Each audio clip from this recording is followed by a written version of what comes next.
Hello everyone.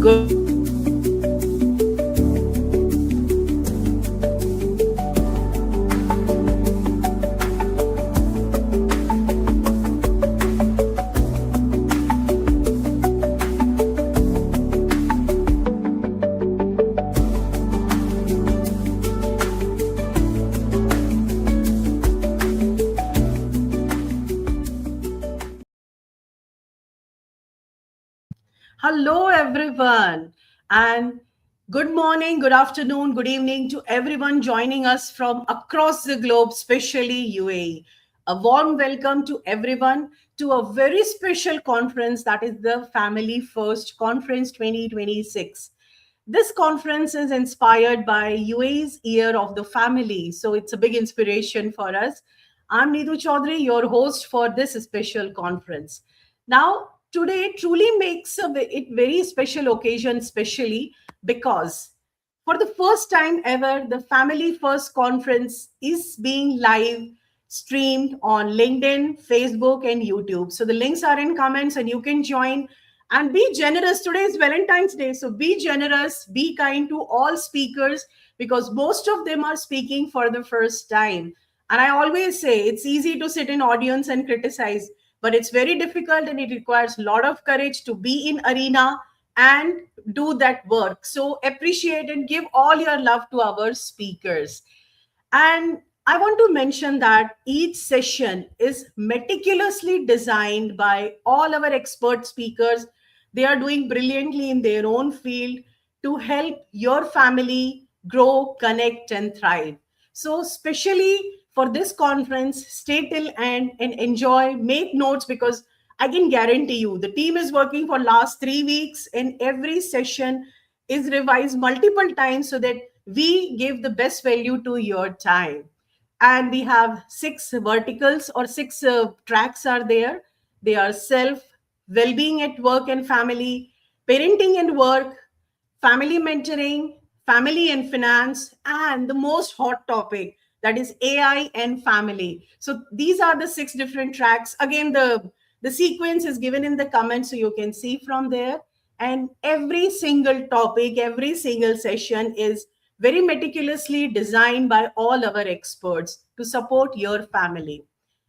The most important thing about this event is that this is for everyone, so that's the reason we schedule it on weekend so everyone can join and enjoy this session. Our brilliant line of speaker reflects a rich multicultural fabric of UAE, and that's what we are proud of.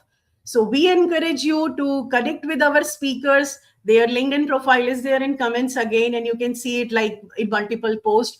Connect with them, follow them. Each and everyone is doing brilliantly, like their posts, their videos, their content, their work will truly inspire you and your family.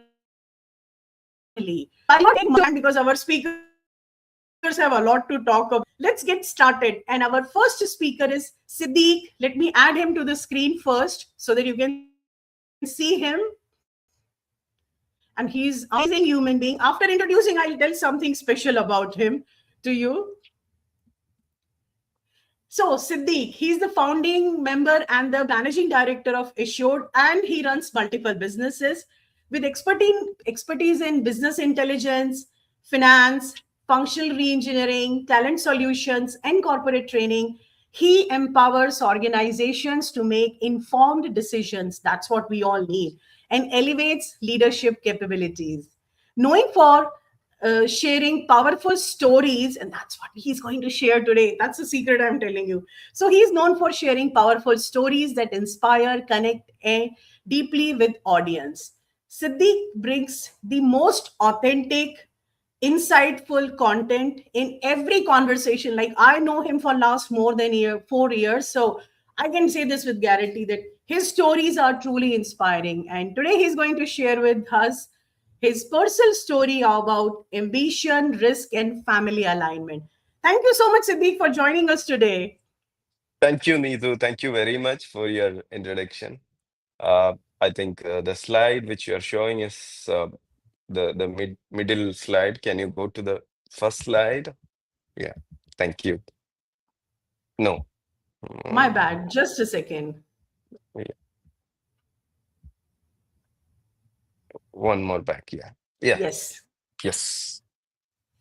Uh, uh, we can go to the next slide. So we'll start the session. Yeah, I started my entrepreneurial journey at my age of 15. So at my 23, I built or we built a $500,000 company.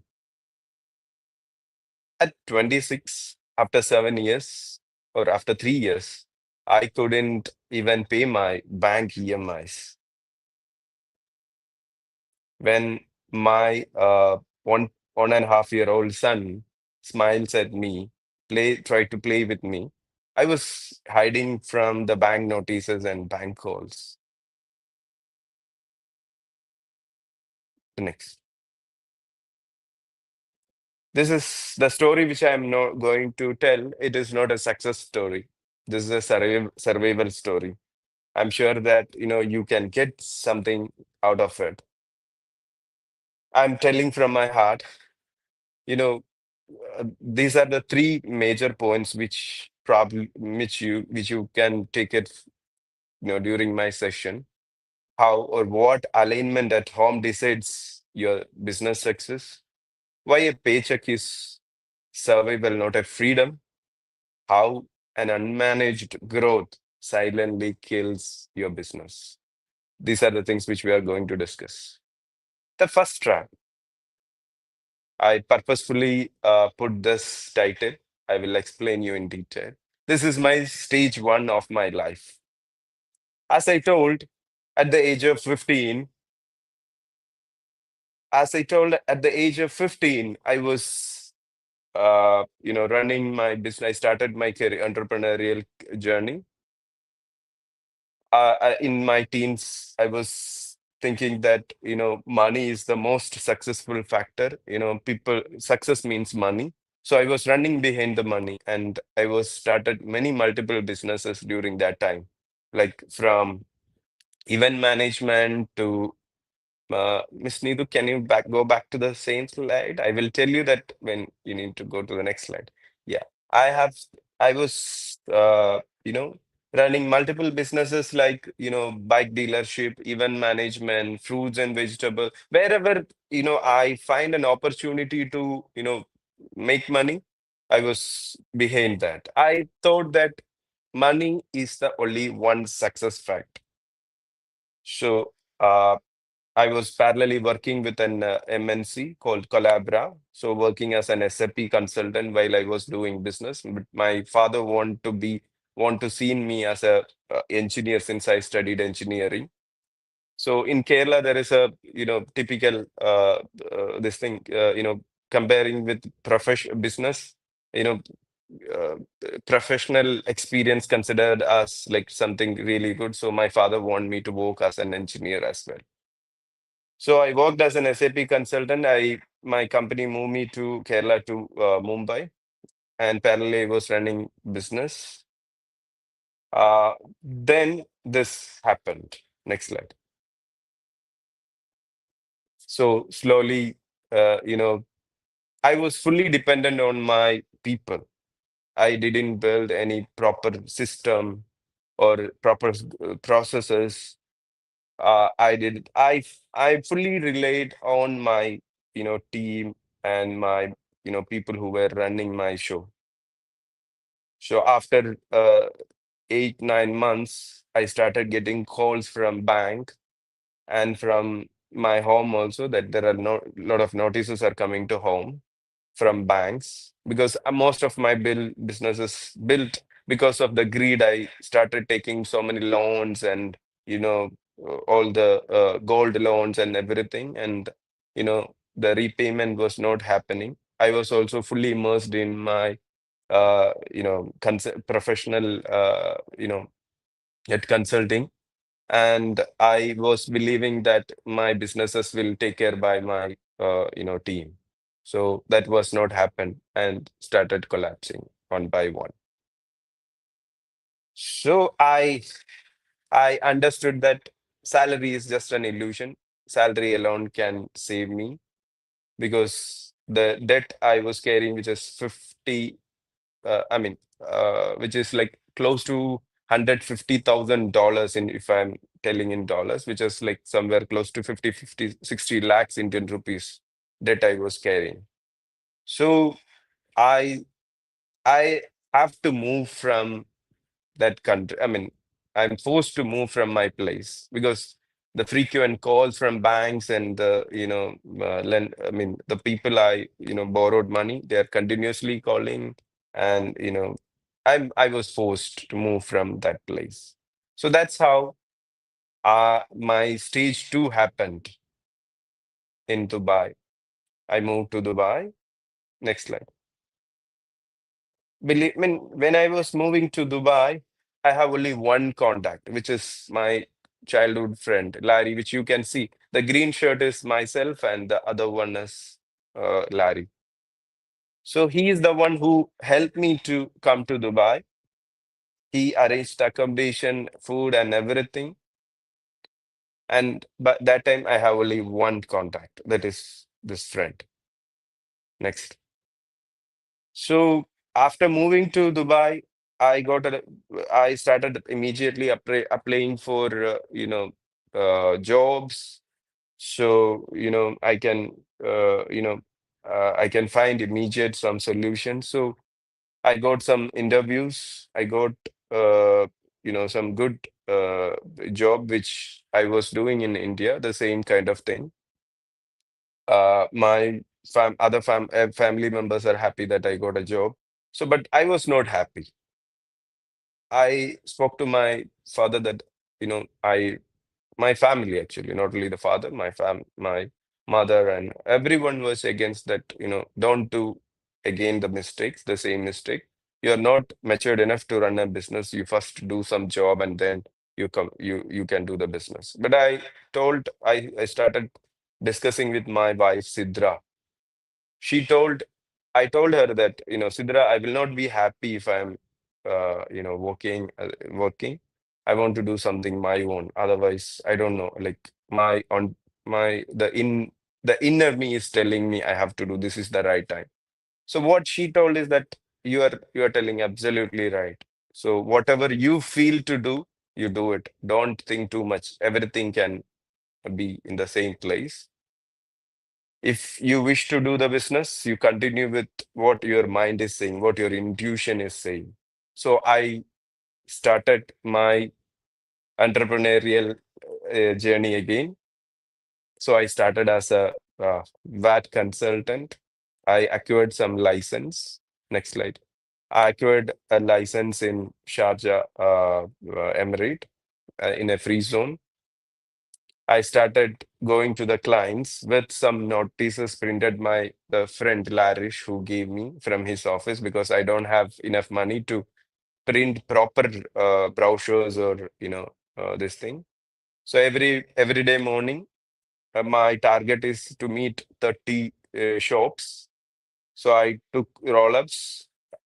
I take roll-ups and I go to each shops. I gave pamphlets wherever possible to put my standee. I didn't know that even putting standee needed permission, but still some supermarkets, some shopping mall in front of shopping mall and all, I started putting my standee. But after 4 months, no clients, zero clients, close to thousand. I met thousands of people. Almost 4 months. My hope started going down. Then one day, next slide. The one day I was sitting in Sharjah Mosque. There is a masjid called Saudi Masjid. I was sitting there and during lunchtime, Luhar prayer.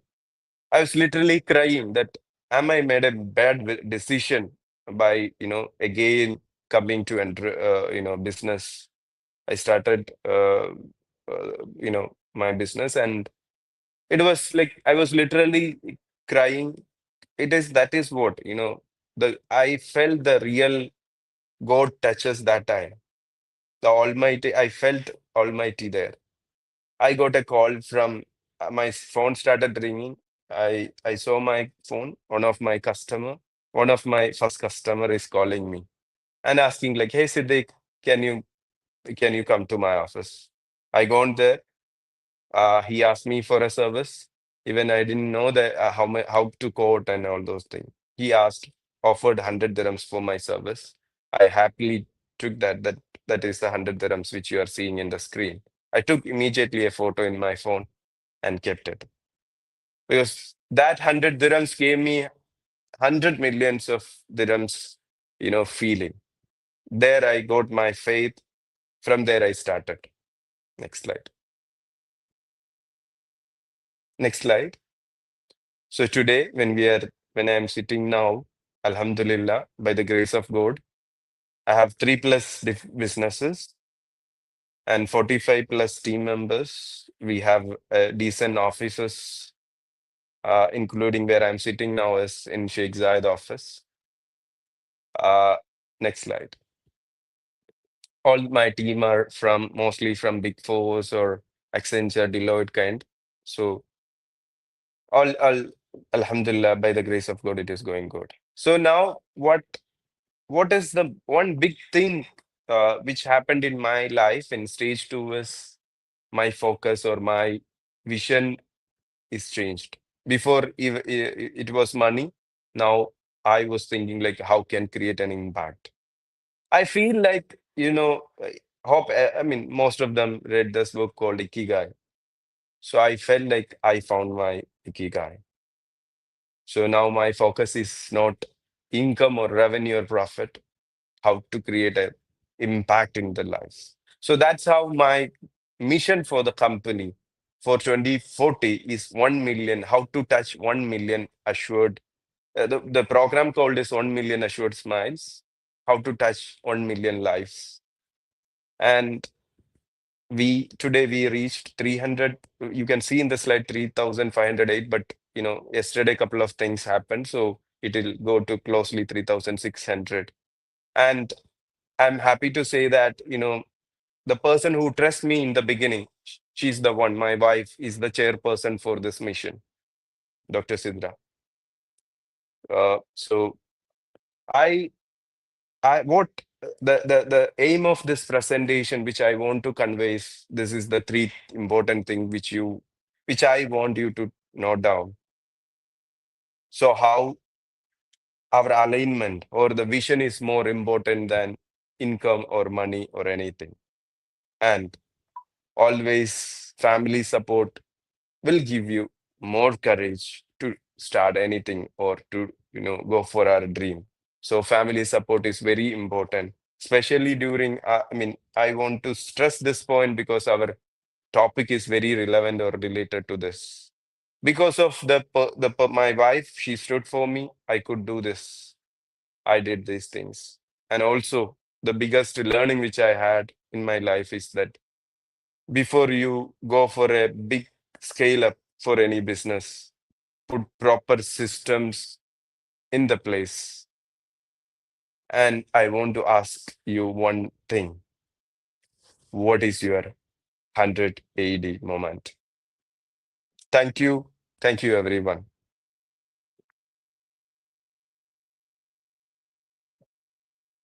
Thank you so much, Siddique. It was such a wonderful story, and I'm sure it would have inspired so many people. Thanks a lot for sharing it. Thank you. And now I would like to thank you. I would like to invite our next speaker, Sheila, and she is very special because she shares the same. Sheila, if you can switch on your camera, please. Yes, she's here. Happy Valentine's Day to you. Happy Valentine's Day.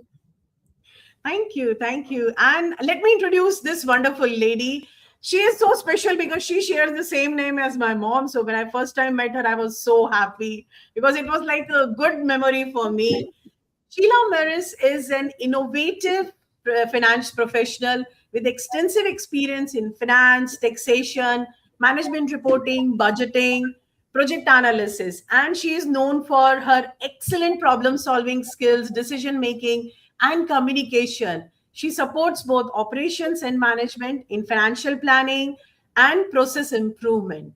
She is passionate, very proactive, a dynamic team player, and Sheila embodies integrity, efficiency, and excellence in everything she does. And I can feel it because since I met her till now, Every time we meet, it's like so energizing. And the best part is it, she's going to share with us today what does success means for family in UAE. And this is so important for anyone, not only in UAE, but anyone who's coming to any new country. How do they define the success? So stage is yours, Sheila. Thank you, Neetu. Good morning, everyone. Thank you for having me. I am absolutely thrilled to share with you sentiments and facts about my journey in embracing two of the greatest forces that shape our lives. It's family and success. But before we move on, again, I'd like to greet everyone. Happy Valentine's Day. Being here on a Saturday already spells success for us and our families. So, how do families define success in the UAE?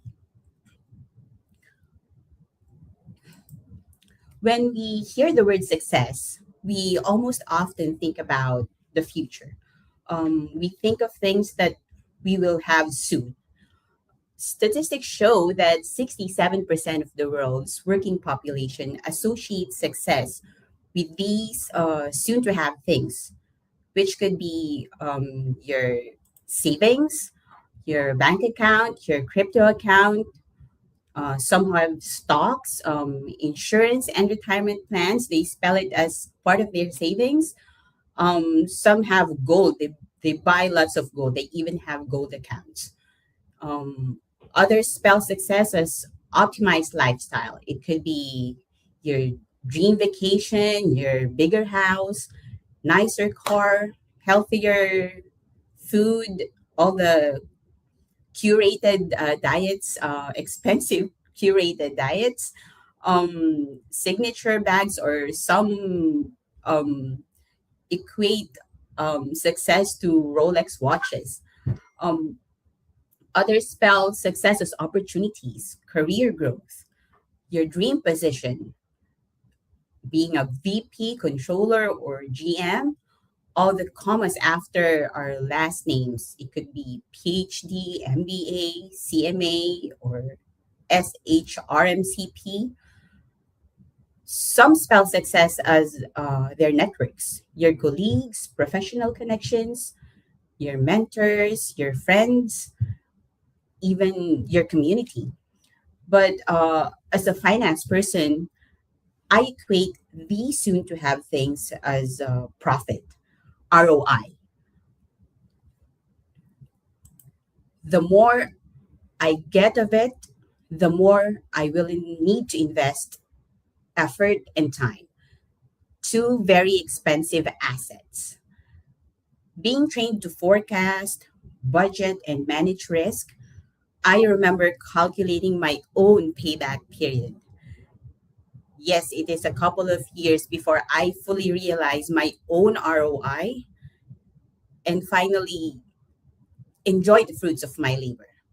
I have to, with great effort, quickly and surely climb that ladder of success to make my payback period shorter. I have to be quick, run fast, and finish the rat race. And then my family happened. I got married, I had kids, three to be exact. My priorities had to change, investments had to be reallocated, my savings was depleted, vacations canceled, my social life was gone. No more night outs and weekend outs with with friends or sometimes colleagues. The days became long, the nights were longer. I don't know if you agree with me, but the diaper changing on all that stuff, it's just the nights were really long. My accounting mind again started calculating my payback period. It will now not be years, but it will be decades. But living in the UAE has taught me something very powerful, that success is not only the future we are building tomorrow, it is also the life that we are living now. Living in this very fast paced, multicultural environment for the last 10 years has taught me to just be calm and slow down. Diversity, respect, empathy, just they changed my mindset and shaped my professional and personal life. It was noticing ordinary wonders, moments I used to overlook before, the now moments which I can never buy back. It was a revolutionary feeling, and grace taught me how to be present.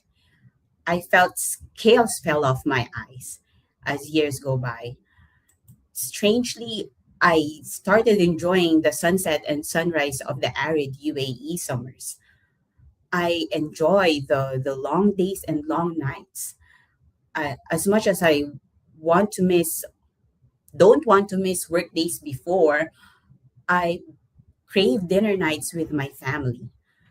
Yes, I enjoy hearing leadership wisdom from my mentors, but even more, I want to linger looking at my children talking about dinosaurs and robots. I am eager to sit late with my husband over coffee and just watch our children sleep. This started to become success for me. You probably heard of the saying, cash is king. In finance, totally true. But personally, for me, I would say time is king. You cannot, you cannot uh, buy back lost time. Let us not forget today while we plan for the future because our family, our kids cannot, they might live, of course, we will live tomorrow, but they are kids today. We have our families today. Statistics may show that a minority, 33% of our working population, spells success as present. But who cares? For me, success equates to a very expensive commodity, which is time. Time. We are all different. We are different. But all of us have the same 24 hours. No one has 10 hours more or 5 hours less. This valuable commodity is more expensive today than tomorrow. And this is why we calculate present value. Success for me it's like a gift, a present, something that we don't need to work for. It is an asset that we already have, a gift ready to be unwrapped. Let us all open ours today. Thank you very much for your time. Thank you so much, Sheila. It was amazing. And it's it's right in the time because this is the time I think we need. Most of the time, weekends we are busy, including me. Like every weekend since the year has started, I'm busy. So I promised my daughter that next weekend I'm not doing anything. I'll be available to her. So Same I for me. loved Thank you it very much, because you're Neetu. talking about being in present moment, and I think when we get busy in our life, sometimes we are not doing that. Thank you so much for sharing this presentation. Thank you, Neetu. Thank you, everyone. And now we have another beautiful session, which everyone, because I saw in comments, some lot of questions are there about how to move to UAE and what to do. So we have a very special speaker. I find it difficult to pronounce her name, so we call her Nadia. But let me try to read her name, like pronounce her name correctly. Nadezhda Vijendren. She is HR business partner, talent management and recruitment expert. With over 20 years of experience in HR across investment, corporate, retail, banking, property management, Nadia brings deep expertise in recruitment, talent management, compensation, and employee engagement. She has worked globally with leaders like Goldman Sachs, Morgan Stanley, Citibank, and many other big companies across multiple geographies. Known for her strategic approach, Nadia has successfully driven process improvement and led HRs for big companies across the globe. And she will share with us family relocation to UAE from decision to settling in. Now, there is a little bit of twist in story. She has a professional commitment. She's doing some learning programs for herself. So she couldn't join us today directly. So she has recorded the video and shared with us. I'm going to play this for you now. So enjoy this. Before I start my presentation, I wanted to thank Neetu for this wonderful opportunity for me to speak up, and thank you for your listening to my presentation. Unfortunately, I won't be able to physically present at your meeting, but I tried my best to make everything online and hope for the information that you will find in my presentation will be helpful to someone. So as I said, my name is Nadia, and when Neetu announced that family would be the topic of our presentation, it was very easy for me to decide what to talk about. And the reason is simple.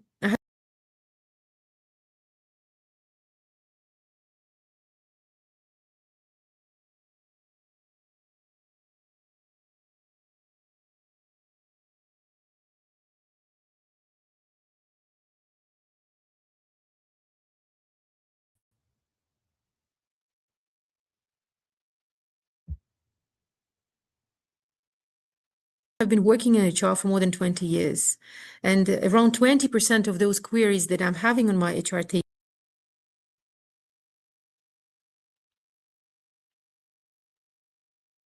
Karno, can you just switch off all your Wi-Fi for now? Its dead bandwidth is very low. Switch off from all devices, please.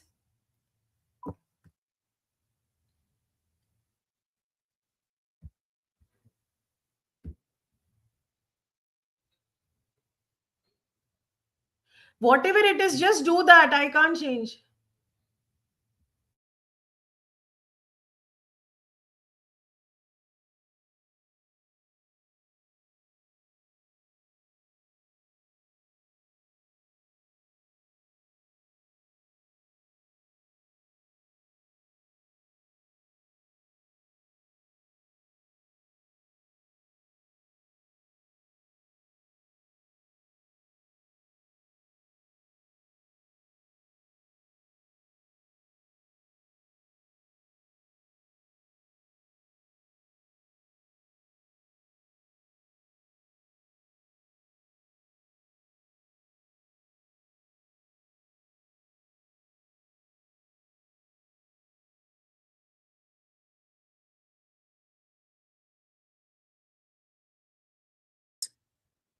UAE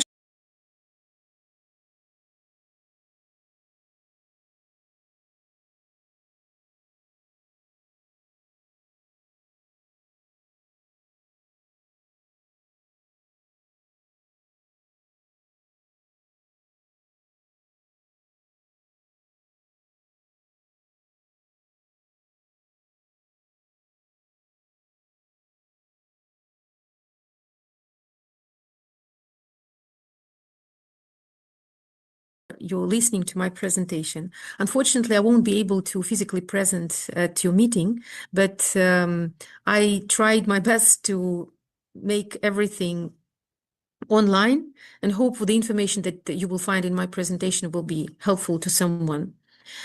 So as I said, my name is Nadia, and when Neetu announced that family would be the topic of our presentation, it was very easy for me to decide what to talk about. And the reason is simple. I have been working in HR for more than 20 years, and around 20%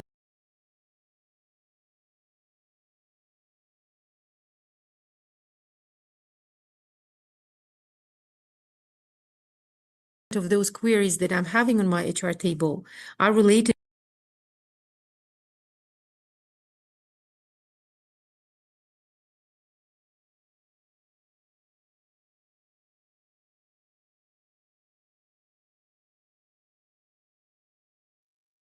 Okay, it looks like we have some issue with the video right now. So by the time we figure out what to do with this, I would like to invite our next speaker, that is Dr. Leila Kazim. She is wonderful human being. That's what I can say actually. So let's move to the discussion. And I'm so blessed to get this opportunity to introduce her. Dr. Leila Kazmi. First of all, I will say connect with her, follow her on LinkedIn because she's doing brilliant work in the GCC for well-being of employees. So Dr. Leila Kazim is a physician and well-being leader in UAE, and she's a medical doctor, which I never forget to mention, because she is so kind, humble, and she is very knowledgeable person in this area. She designs preventive, family-centered workplace well-being frameworks for over 6,509 employees across retail operations. Her works is focused on long-term impact through international system design. And that's what she's going to discuss with us today. Design today, impact tomorrow. Thank you, Dr. Leila, for joining us today. Good morning, everyone, and thank you, Neetu, for having me on your show. I think this is a brilliant setup for the first family conference this year. I don't think anyone actually came up with the idea so far, but I really love it. And I think it's about time we initiated something around family. So my topic today, design today, impact tomorrow. So let me start with this one question, and I'd like you to hold on to it until the end. How many of the decisions we make today as leaders will still be affecting people long after they leave? Because leadership is not what we say, it's what we design. And people live with those designs every single day, not just at work, but at home, with their health, with their families, and with their futures. I would like to share with you a small story. It's not about a person, it's about a pattern, it's about a system. In operations, when something goes wrong, we often see the same signals. Someone looks exhausted, errors start creeping in, incidents repeat, absences increase. Eventually, someone leaves.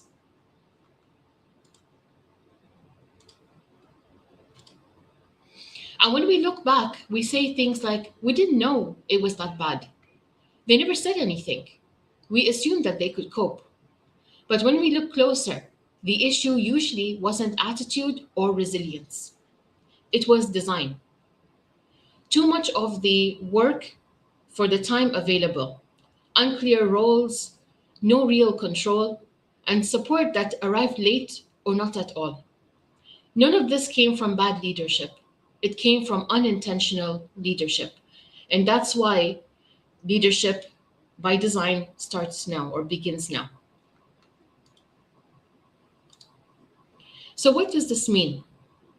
It's recognizing one simple truth. Leaders design work whether they mean to or not. We design the workload, we design the roles, the decision-making space, and how safe it feels to speak up. Psychological harm at work is rarely caused by individuals. It is caused by how work is designed or organized, managed, and led. So, leadership is not just behavior, it is architecture.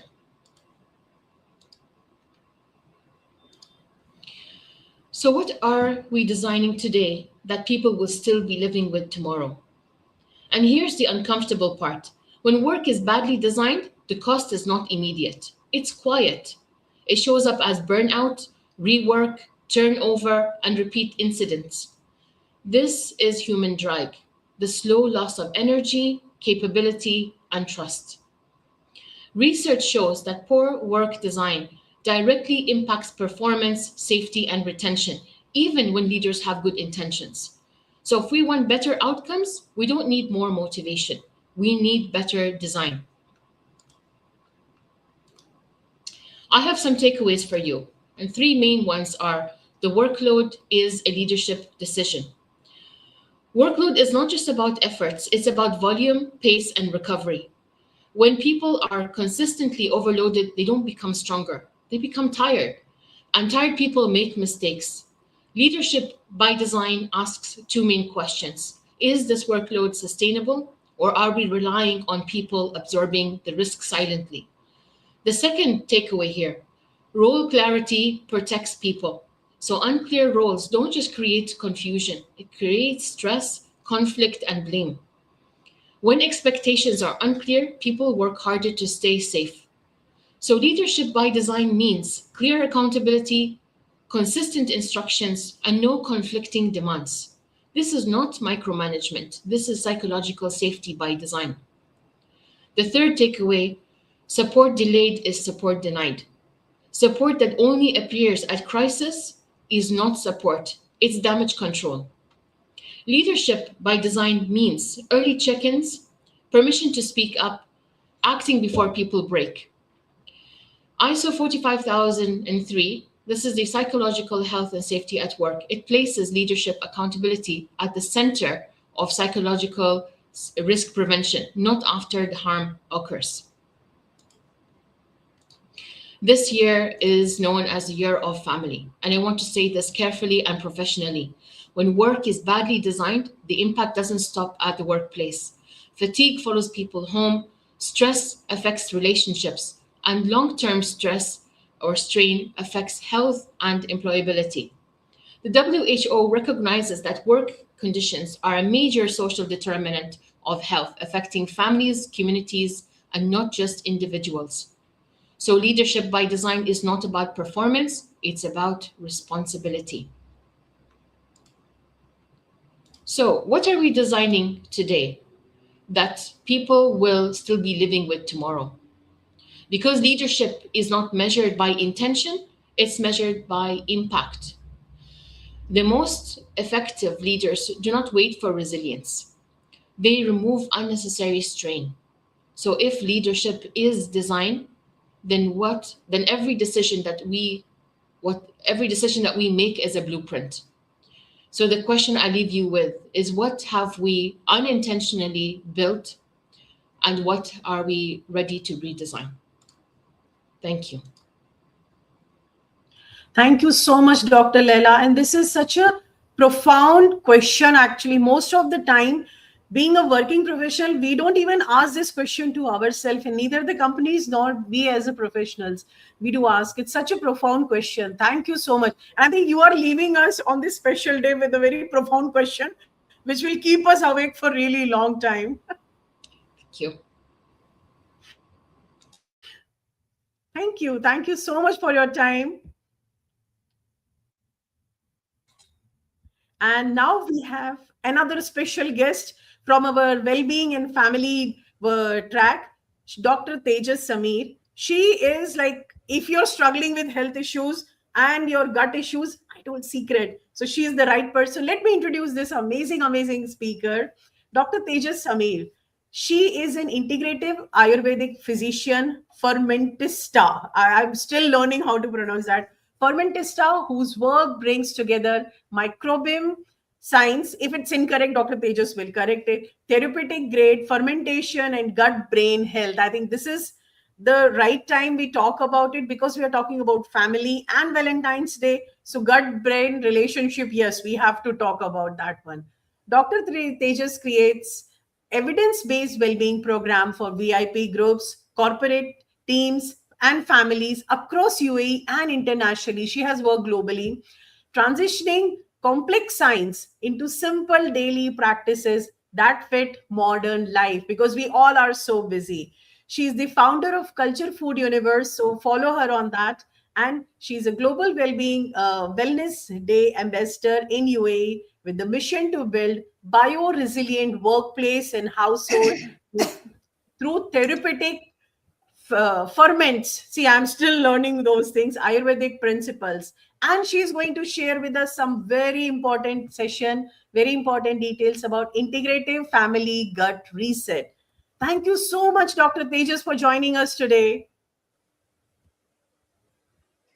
Thank you very much, Neetu. Really appreciate it. And good morning, everybody. So let us begin with a very simple assessment of our health. So we are going to do it courtesy of the most trusted doctor around, which is our Instagram, right? So if you are a teenager, then your feed is going to say, cut sugar, eat more protein, drink more green juice, track your steps, sleep more, and hustle harder. If you are a parent, your feed is going to say, no carbs, no gluten, fast for 16 hours, but yes, make sure that you do not skip your breakfast. Track your steps, track your sleep, track your stress, track your child. If you are caring for your elderly parents, then your feed is going to say, eat light, eat nourishing foods, eat more proteins, eat more probiotics, avoid dairy, make sure you're strength training every day, and sleep more. So, under one roof, everyone is doing something different and everyone is tired. But most importantly, everyone is confused. And research says that more than 60% of the adults are now not just confused, but there's conflicting health and nutrition advice that we are receiving. But this advice is actually contributing as a chronic stressor. And where does this stress show first? Not in our minds, but actually in our gut, with bloating, irregular appetite, poor sleep, low energy, anxiety, all across generations in one house. Our families are stressed not because we don't care. Our families are stressed because we are utterly exhausted. Both parents are working, packed calendars, meals in the cars and at desks, kids with after school activities, late nights, screens, elders with low appetite, heaviness, and poor sleep. From a microbial lens, the gut never gets a chance for downtime and repair. And the microbiome usually shifts from a happy one to a more inflammatory one. And that means it is linked to poorer immunity, mood, and cognition. From an Ayurvedic lens, we call it the Visham Agni or a disturbed Agni, and the symptoms are very, very similar. Clinically, it looks like indigestion, cravings, restless sleep, brain fog, irritability, children who just don't settle no matter how much they are loved and cared. So, here's the helpful part. The latest science calls the meeting point of this stress, mood, and digestion the gut brain axis. Ayurveda has spoken about Agni, which governs the digestion, immunity, and mind for millennia. So, different vocabulary, same system. So, if the gut brain axis is pretty much where it all rests, do I need to change my whole life tomorrow to reset it and bring it back to balance? Thankfully, the answer is no. I keep it really simple and it is very easy to remember, especially with the special word for today, family. F for ferments, A for Agni, M for meals, I for intentional movement, L for low and slow, Y for yours. Let's look at how these 5 tips can be integrated in our daily lives. So, the first one is, of course, ferments, my favorite one. Therapeutically and preventatively,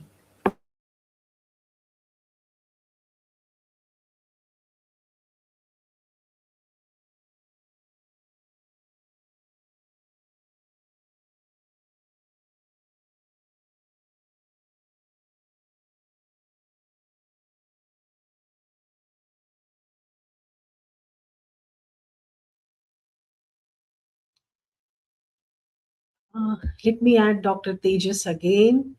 She is here. Yes. Dr. Tejas, your PDF I can't see now. yeah, I So, don't know what happened, but yeah, it's just coming on yeah, again. Thank you for your yeah, patience that's with okay. me. That's perfectly fine because, as I said when we started, that we are not chasing the perfection, we are chasing the reality. So, if there is some issue with like connectivity or something, that's perfectly fine. We'll take our own time. Please upload it and then we'll start from where you left.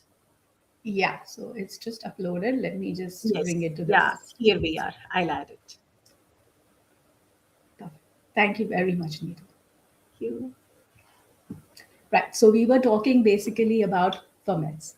So fermented foods are basically therapeutically and preventatively extremely important for making sure that we have the live microbes and the fermentation metabolites to support our microbial diversity and the nutrient absorption. Now, my rule is very, very simple, just one ferment with every meal. And it doesn't have to be a huge portion because it's so powerful. All you need is one shot glass full or one spoon.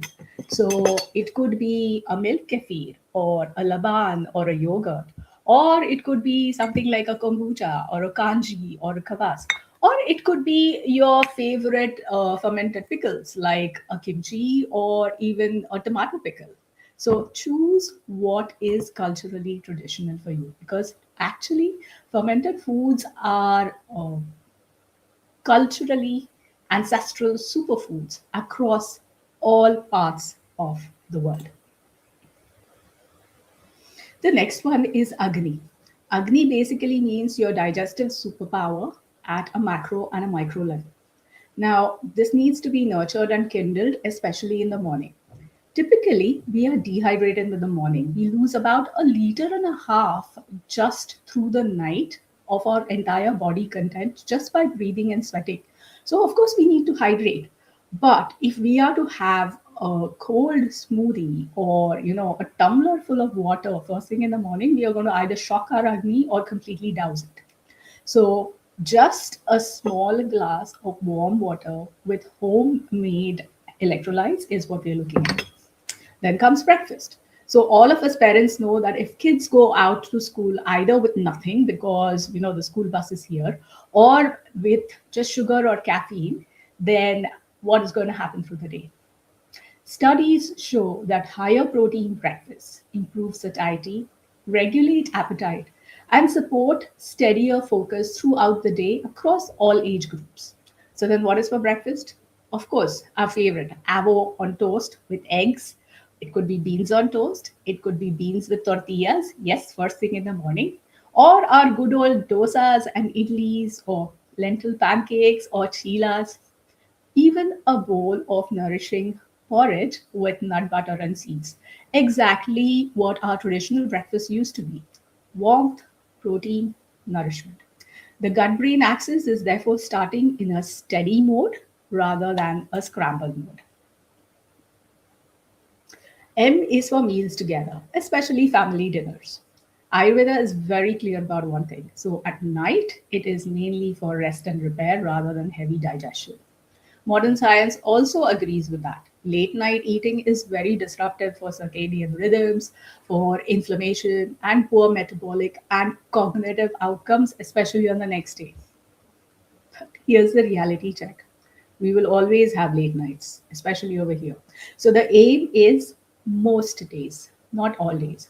And whenever possible, finish dinner before 3 hours before bedtime, or at least 90 minutes before bedtime. Keep it warm, keep it light, keep it nourishing, and be mindful of portions. And then here's the most underrated intervention: one shared tech free meal, even if it's just for 15 minutes. No phones, no screens, just you and the family. This simple ritual will shift the body into rest and digest, and it improves your gastric secretions, your blood sugar regulation, and your mood. You're not just digesting food, but you're also digesting your emotions. I is for intentional movements, functional movements. So either after lunch or even after dinner, rather than just going back to the desk or plonking for Netflixing, a simple, short digestive walk, even if it's for 5 to 10 minutes, is shown to slow down post meal glucose spikes and improve overall glycemic control. In Ayurveda, 5,000 years ago, we used to call it the Shatapauli. The aim here was not any kind of fitness metrics or your step count. It was just a clear signal to your gut microbes: we are taking care of you. And then the microbes are going to take care of you equally back that very night with better sleep, and the next day morning with calmer mornings. Try it. L is for low and slow, cherished weekends. This is honoring your vagus nerve, the gut brain axis, the highway for your gut brain axis. And it loves safety and presence. Screens, arguments, rush meals, they really switch off the digestion because it sends danger signals to your vagus nerve. So one slow morning every weekend, if not then at least every fortnight, is a powerful medicine. Unrushed breakfasts, simple food, calm conversations. Children will not remember years later what was cooked, but it will remember how it felt to sit together, to be seen, to be safe, to be belonged. And one day, without realizing it, it will become their habit. Why is for your choice. Your choice. Make one tip as per your choice, whatever is practical to your life today. You don't have to put all of these immediately into practice. So, when we are asking you to do an integrative family gut reset, Ayurveda has spoken about this in a very clear way almost 5,000 years ago. When your diet, your daily rhythm, your movement, rest, and awareness are balanced, they themselves become the medicine that removes all kind of suffering. So when we speak about an integrative family gut reset, we don't have to do everything together, nor check into a wellness retreat. It is basically these tiny repeated choices that constantly talk to the gut microbiome and thus reset your lifestyle. A warm shared meal, a slow morning, a lovely stroll in the evening with your dog. Tiny rhythms practiced with care that quietly turn everyday medicine into everyday life.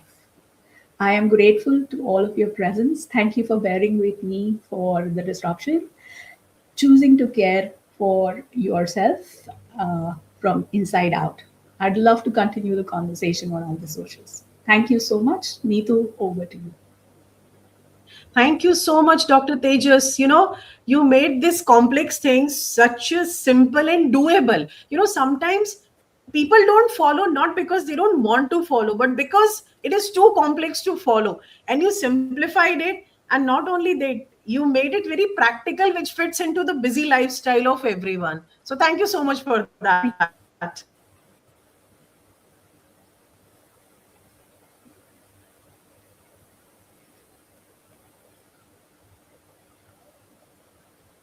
Thank you. And vertical next track, that is the parenting at work. And this is so special because we all are like most of us are working, as well as we have family and younger kids to take care of. So, yes, that's the point we are going to discuss. And we have a very special, very lovely human being with us today. I just simply admire her work. So, let me introduce her to you. Pooja Vashisth Joshi. See, she is senior HR partner, HR expert, and I really admire her work when it comes to the HR well-being and employee engagement, well-being, and everything. So, Pooja believes HR is the heart of every business, and her work reflects that. Beyond policies, it's all about people, how they feel, how they grow, how they contribute. She's a strategic HR partner. She has worked globally. She builds people centered yet business driven framework that creates meaningful career path and succession pipelines. And she is a mom as well. So that's why she's going to share with us how she's able to manage both responsibility. Work life balance, is it really there or it's just a myth? Let's listen from the expert. Stage is yours, Pooja. Thank you so much for joining us today. Thank you, Neetu. Thank you so much for such a lovely introduction. And good morning, everyone who's listening to me. I am Pooja Vashisth Joshi. I'm working as a senior HR business partner. And like Neetu very rightly said, while my work focuses on building employee-centric strategies, my belief in work-life integration is something that comes from my real-life experience. I'm a working mother of two school-going children, and was staying away from my home country. I've always tried to balance between my priorities, my expectations, and how do I manage the role that I'm playing, the multiple roles that I'm playing. So today, as we talk about integrating to thrive, I would like to let's explore the option on how together we can go beyond the idea of work-life balance and embrace work-life integration to build a stronger workforce, a sustainable performance, and healthier workplace. But before we get into the details of this, let me tell you a story. So the picture is of my family. What if I tell you, like, it was one fine morning, me and my husband, we woke up, we had our coffee, we had a great chat, we read our newspaper, got the kids ready, got them to school, we're headed to office. Me and my husband, we work very close by. And when at 9 o'clock, we were sharp in the office. It was like such a perfect day that was going so well. And then we continued working at 5 p.m. We closed our office, reached back home. The kids were home. They were having a great time.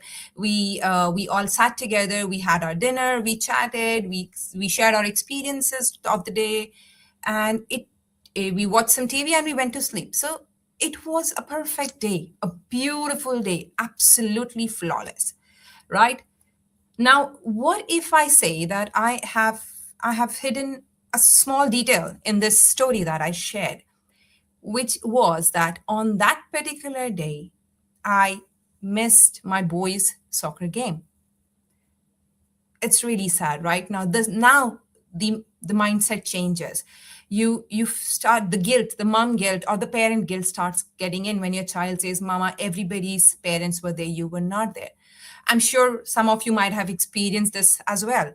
So the reason for this is work-life balance always suggests that we divide our time and energy into personal and professional lives. But in reality, we know that it is not that easy. Life cannot be divided into segments. The circles tend to overlap. Emails during dinner or while you are in a client meeting, you get some urgent call from your school's office, kids' school, or you get an urgent call from home that needs your immediate attention, which is where you try to balance things, and this balancing leads to fall. Balancing is something that's always done between two opposite forces, but why is work and life in opposition? They are not, right? Although there are certain barriers in life or in reality that they get in the way of work-life balance. So as you can see on the slide, the first and foremost is your supervisors and managers, like we all say. But believe me, that is not the main concern. The next is your workload itself, that may be due to tight deadlines or like immediate extra tasks that were given to you. The third is burnout, of course, that is due to poor integration between work-life balance and excess of work. Then comes the company culture, where you talk about the cultural norms, like, I have to be available all the time, or I have to be there I cannot give a wrong message or a wrong signal to somebody by leaving early. So the company culture sometimes come into picture. And then, believe me, the biggest factor that impacts the work-life balance is your personal perfection. That is around 33%. This is from a source that is Zipper. And the internal pressure that we build in ourselves to be always available, to not say no to certain things. This reminds us that it is not just an organizational issue. It is all about the mindset that as well. So while flexibility exists, why does using it feel so, why do we struggle in using these flexibility, or why do we feel risky while using these flexibility?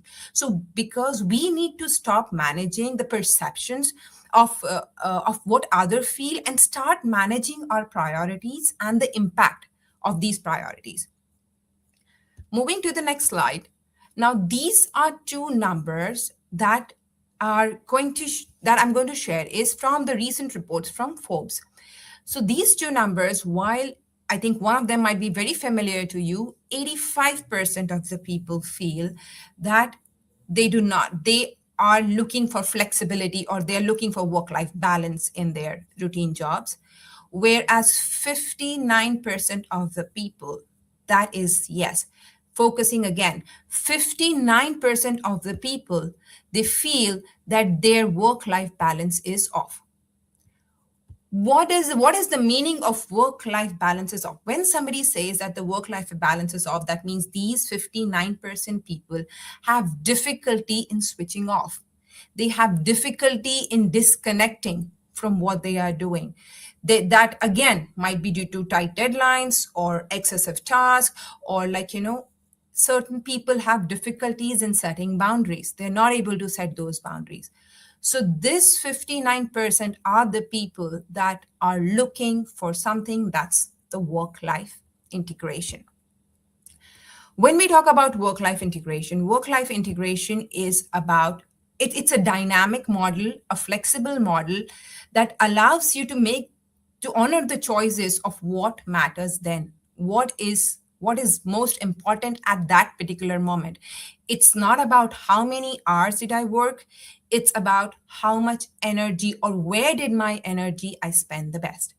What truly matters is the trust, the outcomes, and the sustainability, not the assumptions, not the fact that somebody might be watching, somebody might be reviewing whether I'm in office on time. But yes, you need to have that flexibility to decide that when you have to, what matters to you in that particular moment.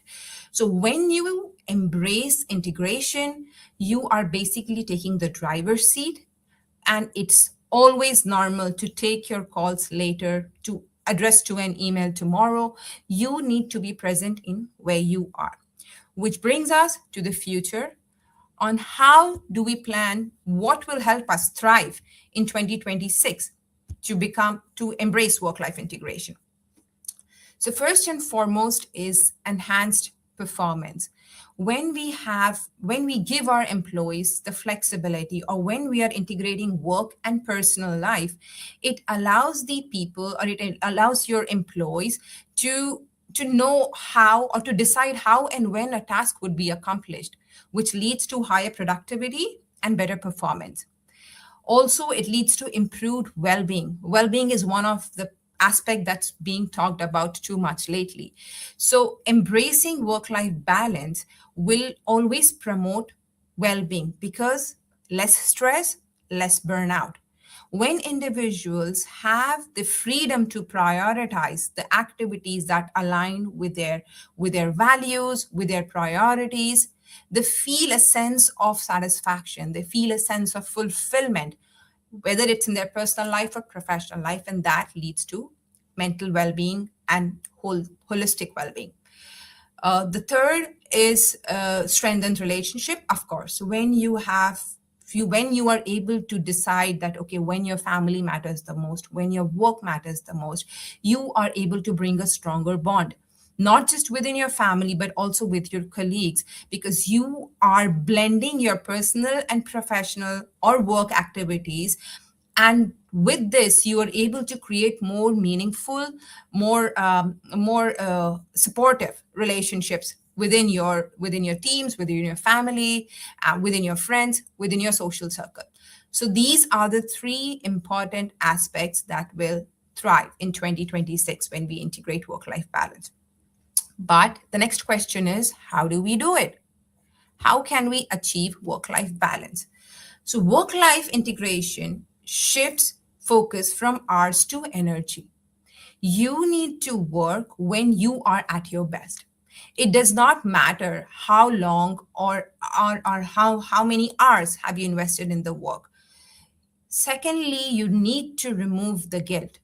Stop feeling guilty about making certain decisions, because you need to prioritize, you need to embrace that they are all a part of your life. You cannot separate them, you cannot segment them. Third, start making choices. Integration means that you do what matters at that time. Stop balancing between two things. Like, I missed my boys' soccer game because I was trying to balance between my work and life. But if I wanted to integrate, what I will do is I can be productive from 9 to 3, 3 to 5, I can attend my boys' soccer game, and 5 to 8, I can again be productive. But make those choices, make the right choices, see what matters to you then. This will basically give you the flexibility to reduce the pressure and increase productivity, because you're mentally in the right state. And mind me, please, integration does not mean that you're working less. It means doing the right thing at the right time, both in your personal and your professional lives. Further, I would really want all of you to do an activity, all of those who are listening. I want you to just today think on what is that one boundary that you would like to protect your time, or you protect your energy. What is it that you would like to do? It can be like, there are certain examples that I've mentioned. Maybe you're not going to take your calls after 8 p.m., or you are not going to, you're going to focus only on work and not going to attend any personal task for this maybe duration of 3 hours. So you need to set those boundaries that will help you save your time and energy. Towards the end, I would like to summarize that work-life integration means moving away from a binary work or life mindset and moving into an ultimately more productive work and life approach where you are making it together. Work-life integration isn't about everything at once. It is about doing what is right in that moment without feeling guilty about it. Because when work supports life, the life gives back to work. Thank you, everyone, for your attention. Thank you for your time. I really appreciate this. Is the slide that I would like to share, and I have my contact details there. You can connect to me on LinkedIn. Thank you, everyone. Thank you, Neetu. Over to you, please. Thank you so much, Pooja. It was so good. Being a mom and being a working mom, the guilt is always there because we feel that there is no time when we can feel fully complete and satisfied that we have given 100% to work and 100% to our family as well. And I think you have lightened that burden a little bit with your conversation. Thank you so much, Neetu. Thank you. Thank you. Thanks a lot for your time. And I'll say to all our audience once again, those who are watching live and those who will see recording later, please connect with all our speakers, like Pooja is there and all our previous speakers and the speakers, those who are coming. They are like the best in their field. And that's why they have come forward to contribute to the community by sharing their knowledge. So connect with them, follow them, and every day you will get some inspiration dosage from them. Thank you so much, Pooja. Thank you. Thank you. And now we will move on from the family and parenting track. We will move to the next speaker. She is very special because my daughter is teenager and I can understand. And please give a thumbs up in comments if you are a teenager's parent, you know how difficult it becomes. So we have a very special speaker now, Dr. Deepa, and she's going to share with us. Let me introduce her to you. Dr. Deepa Khemani is a passionate parenting coach, medical doctor dedicated to empowering working parents and addressing unique challenges teenagers face today. Because we are living in a very different time. Today is more challenging than when we were young. With a strong professional background, she focuses on creating supportive environment at work for employees and at home for teenagers and parents. So she supports the working parents as well along with teenagers. Dr. Deepa's session blends science, empathy, and practical strategies to help parents balance work, life, family, while fostering resilient, confident teenagers. And she's going to share with us the silent struggles of working parents, which I think most of the people don't talk about, because if you're a parent of a teenager, it's altogether a different challenge. And now I'm into that zone, so I can understand that. Thank you so much, Dr. Deepa, for joining us today. Thank you very much, Neetu, for this warm introduction. And yes, teenagers, parents say that it's a terrible, but I feel it's a terrific phase if you're able to gel well with them. So through my presentation, you will understand how you need to do that. So let's get started. Are you aware what are the trends going on Instagram? Well, I'll take you through. There are a lot of posts talking about 2016, what you were doing. So here's what I was doing. I was a homemaker, taking care of my children, the domestic chores, and that's about it. Fast forward it to 2026, and here I am, a life coach, niche being parenting, teenage mentoring, and my plate is full, overflowing.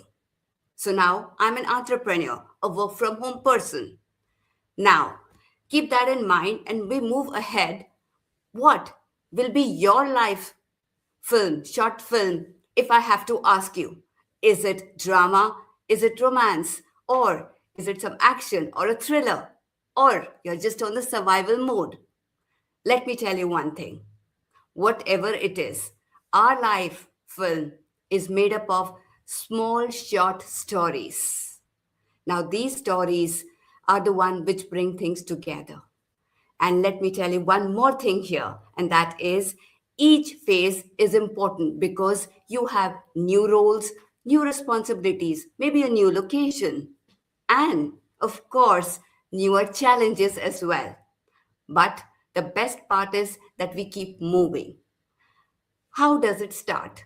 Now, two people, they get married, nice, those dinner dates, long drives, and everything. Time is there for work. You're able to manage. But as you go higher up the professional ladder, there are more deadlines, more projects, more commitments.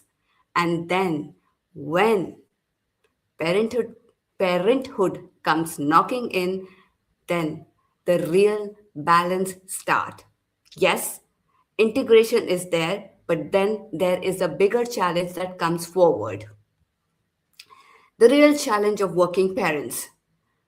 It's not about the intention, it is not about the love, but it is something else. They are able to do everything but manage time. They are not able to manage their time, they're not able to manage their energy, they're not able to manage the emotional dysregulation and the presence. This is what causes a lot of spillover. Now, this spillover, it comes as when they see in the daily life the tantrums from the children, the emotional meltdowns, their homework, their discipline, their screen addictions, and that is when parents start feeling overwhelmed. And then the real challenge becomes they get into a series of roles that they are doing apart from their professional life. They are the caregivers, they are the nurse, they are the chauffeurs, they are the chefs and whatnot. And this is what brings about a lot of challenges. Now, here, these staggering numbers will be an alarm to you. 92% of the working parents feel burnout. Burnout balancing their professional life and their personal life. I'm sure that's really, really big number. 81% of the parents, those who are working, feel that 81% of the people feel that they are not able to give sufficient time. So they go into the guilt emotion, which is the worst emotion a person can get into. And what do then? They overcompensate with presents and materialistic possessions. That's terrible. And 73% of those working parents feel that they have emotional spillovers at home. Nothing worse than that when you are not able to regulate yourself. And these numbers are really screaming out from the screen that it's time that we take audit of it. Now, I'm going to be offering you 3 powerful solutions. Yeah, you see CPR here, but the CPR is not the medical CPR, it is the parenting CPR, and let me walk you through it. Connection over perfection. Now, this is something very important and it's become very cliched. So I'll help you break it down for you. Only the right key is able to open the doors. Now, if there are walls built around the child, they will not be able to open up and talk to you. Like this jigsaw puzzle bit blends completely. That is how you have to go around with your child. Not easy, not difficult as well. Only thing is, it requires your time and patience to understand what are their needs. What is it that they are looking at from you? It's very simple, yet, it's bracketed in age. 0 to 7, 7 to 14 have different needs, and the teenagers, of course, have a totally different needs or expectations from parents. Moving ahead, this is something very important. As I mentioned to you, 73% of the working parents spill over their emotions on their children. Now, how can an emotionally dysregulated parent raise an emotionally resilient child? A very thought provoking question. Please think about it. So, what is needed? That we work on our own triggers. These triggers, which are inside us, and just by the slight tantrum from our child, can explode like a volcano. The first step towards this is pause. Pause, do not react. This is very powerful. Step away from the situation, saying that let's talk about it in a calmer state of mind. I'll get back to you later on this. That gives you a time to think, to ponder, and definitely it doesn't spoil your relationship. The third one, we all are bundles of emotions. Children have them too. They want to express their joy. When they are happy, they want to come and share it, get down to their eye level, hear them out. What complaint I get from the children is that my dad or mom will listen to me, but they are on their phones. How terrible is that? Please keep the phones down. Give them your 100% attention.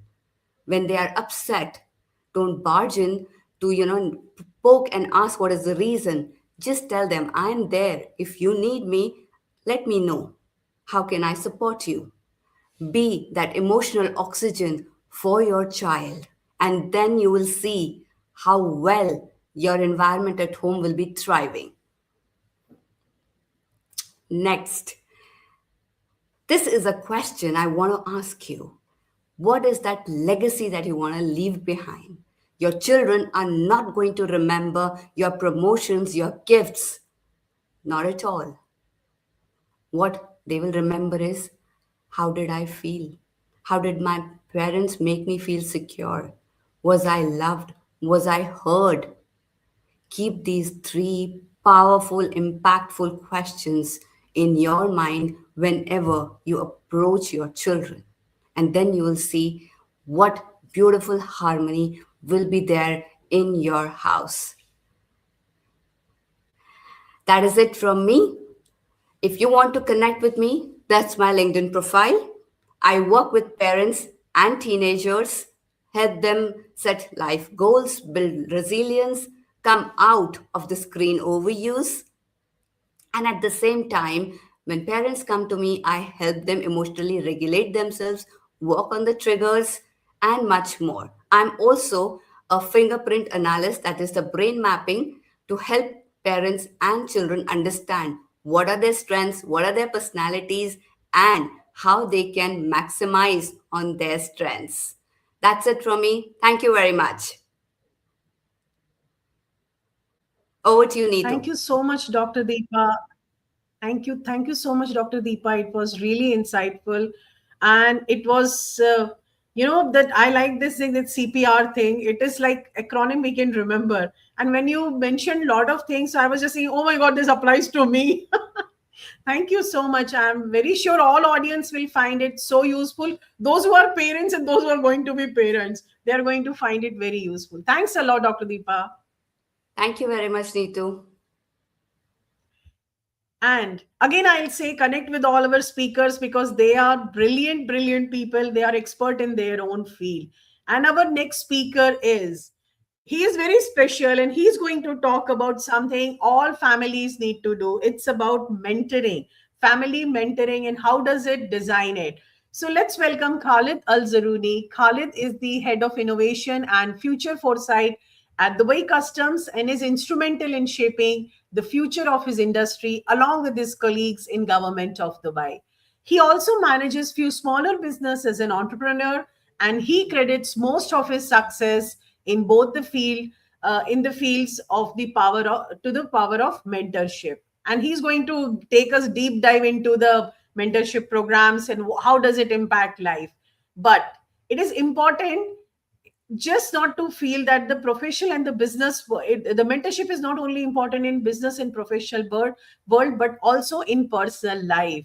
Khalid will show us how mentorship can transform family dynamics to a different level. So his topic of discussion is the power of mentorship in family dynamics. Thank you so much, Khalid, for joining us today. A pleasure to be here, Neetu. Thank you so much for that wonderful introduction. So good morning, everyone.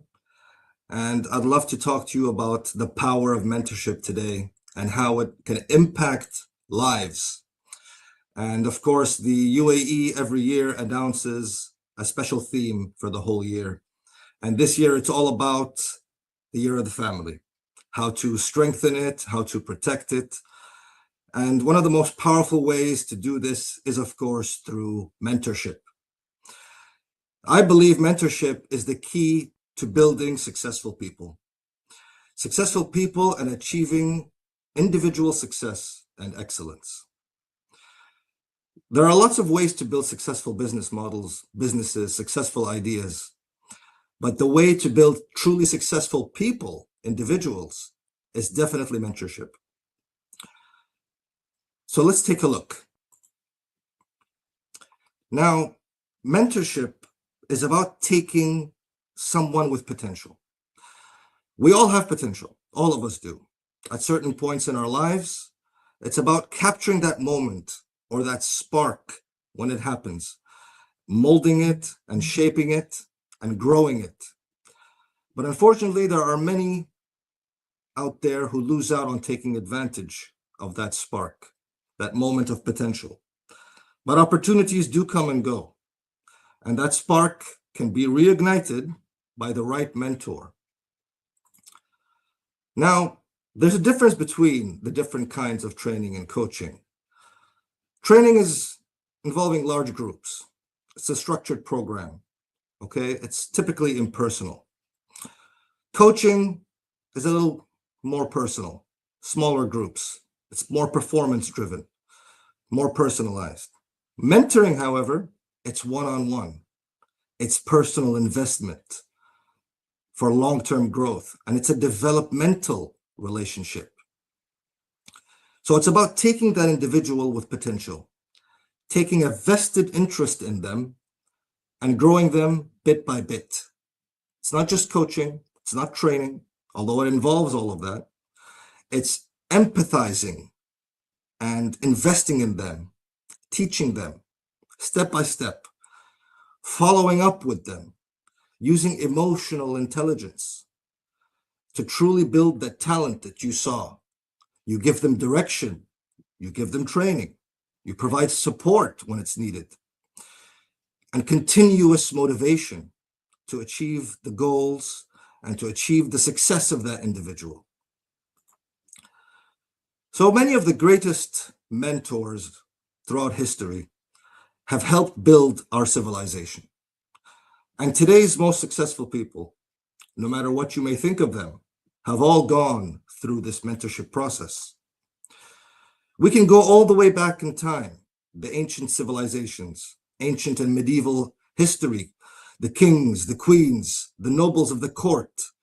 They have always made sure to provide important mentors for their sons and daughters, for their young princes and princesses, to teach them the matters of state, military affairs, military strategy, politics, finances, and science and the arts, to ensure that they build their kingdoms and empires successfully. One great example is the Islamic Golden Age. It was a huge, vibrant time of breakthrough innovation, science, discovery. All those great scholars throughout the Islamic Golden Age had mentors, and they mentored others. That's one of the reasons why there was so many great scientific breakthroughs. Even back in ancient Egyptian history, the young king, the young pharaoh, Tutankhamun, he was guided and mentored by his vizier, Ay, who played a significant role in the governance of Egypt and built one of the greatest Egyptian dynasties of all time. Alexander the Great, okay, he was tutored by Aristotle, one of the greatest philosophers of all time. And the knowledge he gained about philosophy, ethics, and governance significantly influenced his approach to his leadership and his conquest. King Louis XIV of France, also known as the Sun King, he was mentored by a cardinal called Mazarin in the ways of governance and statecraft and the arts. And it was one of the greatest rules of all time, even though there were many who disliked him, he still was great. He built a great kingdom.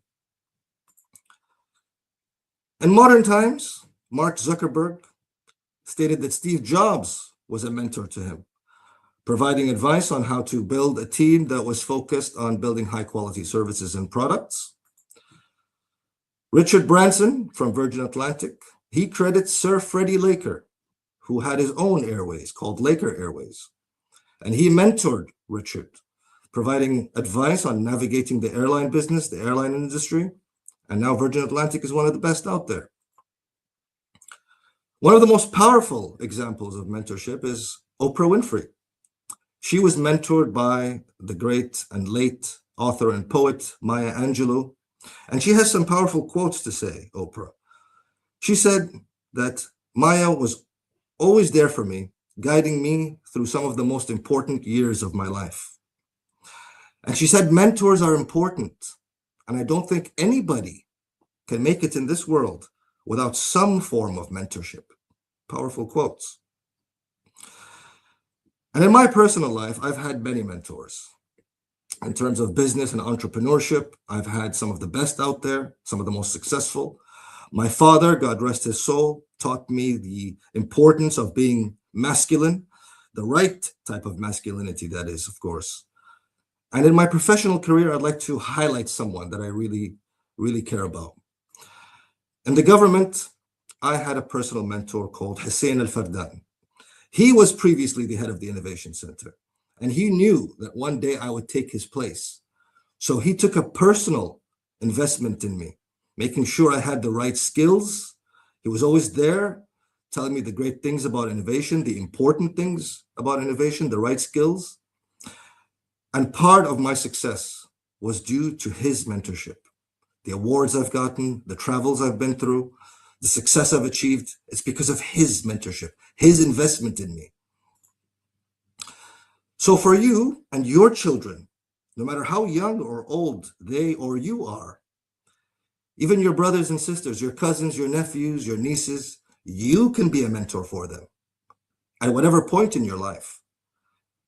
It can strengthen family bonds. Your family members will come to you for value and support. They'll trust you more. But there's a catch. The catch is you have to have the right mentorship skills as well. The 3 E's: experience, expertise, and emotional intelligence.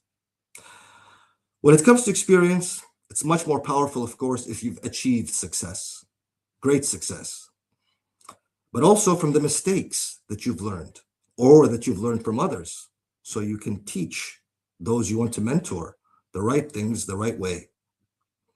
Expertise is also important. You have to be competent in what you're doing or what you want to teach others on.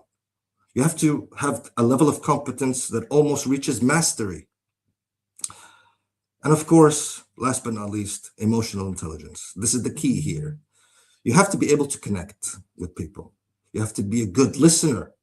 And you have to have that emotional intelligence to adjust your approach based on the person you're dealing with. So these are the qualities that you must have to be a good mentor. But if any of these areas are lacking and need work, then you yourself must get mentored.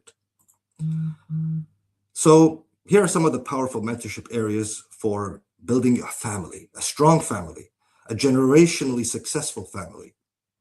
Things that I've experienced myself, things that I've seen others succeed in. Time optimization. Some people call it time management. It's about doing the right things at the right times. And maybe even blocking your schedule for things that are not that valuable. You have to be strict when it comes to your time. Also, investing and wealth building. This is something that you yourself should learn and then teach your family members to truly stabilize your family generationally and generate generational wealth. Learn about investing and then teach others. And of course, masculinity and femininity. So important. We are on this planet fulfilling our roles, our gender roles. Men must be truly masculine. What's masculinity? It's courage, it's discipline, it's bravery, it's being resilient to the end despite challenges. So you as a man must optimize your masculinity and then teach the other males in your family. Same thing with femininity. Women can be very powerful if they truly embrace their femininity. They have greater nurturing power than us men. They're more intuitive and they're more emotionally intelligent. So once they embrace their femininity and teach others, the other females in their family, it can truly build strong bonds and a strong family. Now, if your mentorship skills are lacking, then as I said, try to get mentored yourself. The best way is, of course, one-on-one. To find that mentor, it can be in your family, it can be in your network, or you can reach out to those who you respect and admire. If not, then you can be around them. You can follow them. Or you can attend their master classes, their webinars, their conferences, learn from them that way. Or you can read their books. You can still be a student of Aristotle. Aristotle can still mentor you through his works, throughout history, his texts. You can learn and be mentored that way. So my message is for you to learn and upgrade yourself for the sake of your own growth and your own family. You become a mentor or be mentored. That's the way to success and building strong family. So thank you for listening. And for those of you who would like to connect, here's my LinkedIn. And I really thank you for your time. Have a great day. Thank you so much, Khalid. It was brilliant, actually. And this reminds me of, I heard it somewhere, that don't have a coach or a mentor who don't have coach and mentor for themselves. So as you were speaking, I was just thinking of that quote which I read.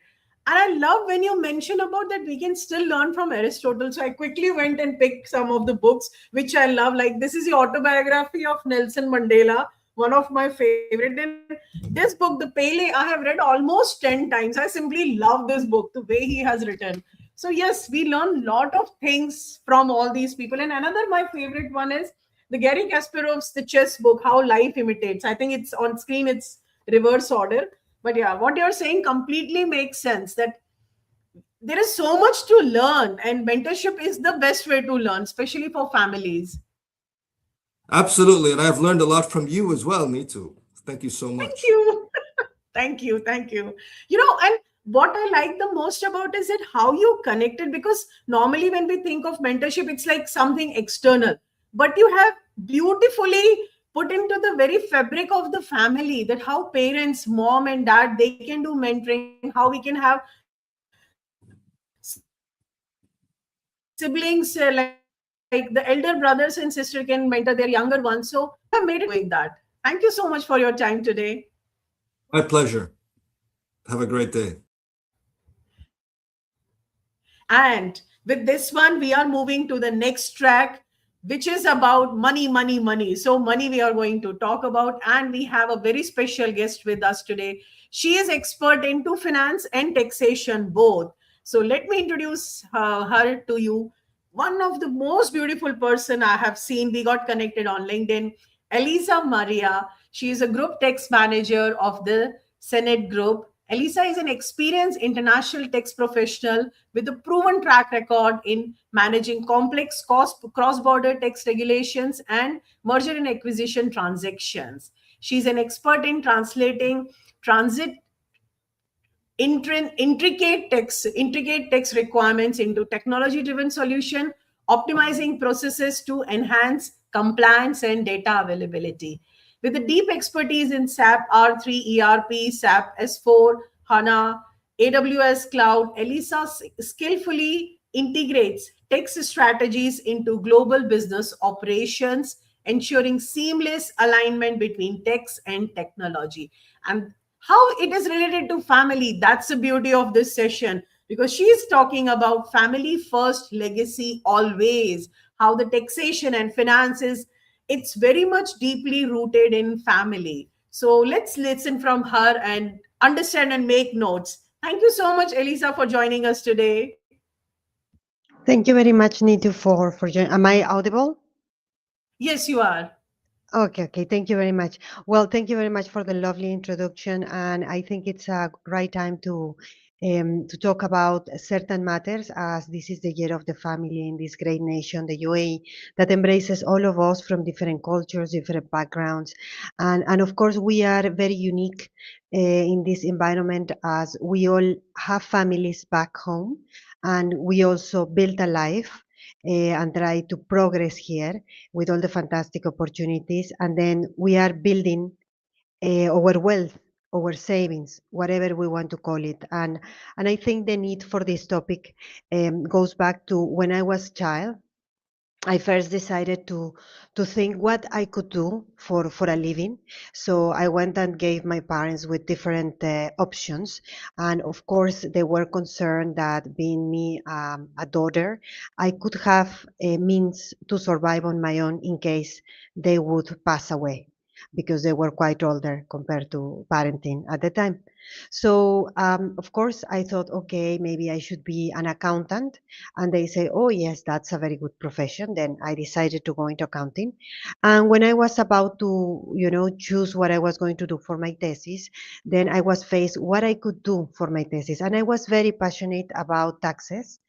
And I thought, okay, well, there are two things in life that are certainly certain, and that is death and taxes. And I thought, well, I'm not going to put a funeral house, so maybe I should go with taxes. And I did my thesis on corporate taxes at the time. I was very passionate, and I became very passionate about taxes. And this is the reason why we are speaking about it today, because having been a professional in taxes, I do realize that sometimes we believe that taxation is only for the rich or the corporations, and we don't pay attention into our own finances. So maybe you are familiar with these two very famous people that I particularly love, Bob Marley and Prince.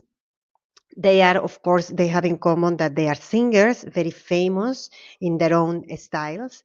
But they also, when they passed away, one in 1981 and the other one in 2016, they left back their families with an intestate. They did not leave a will, and their families were grieving their losses of their beloved one, and also fighting with lots of documents that they could barely understand, real estate that they didn't understand, taxes, and a lot of intricacies.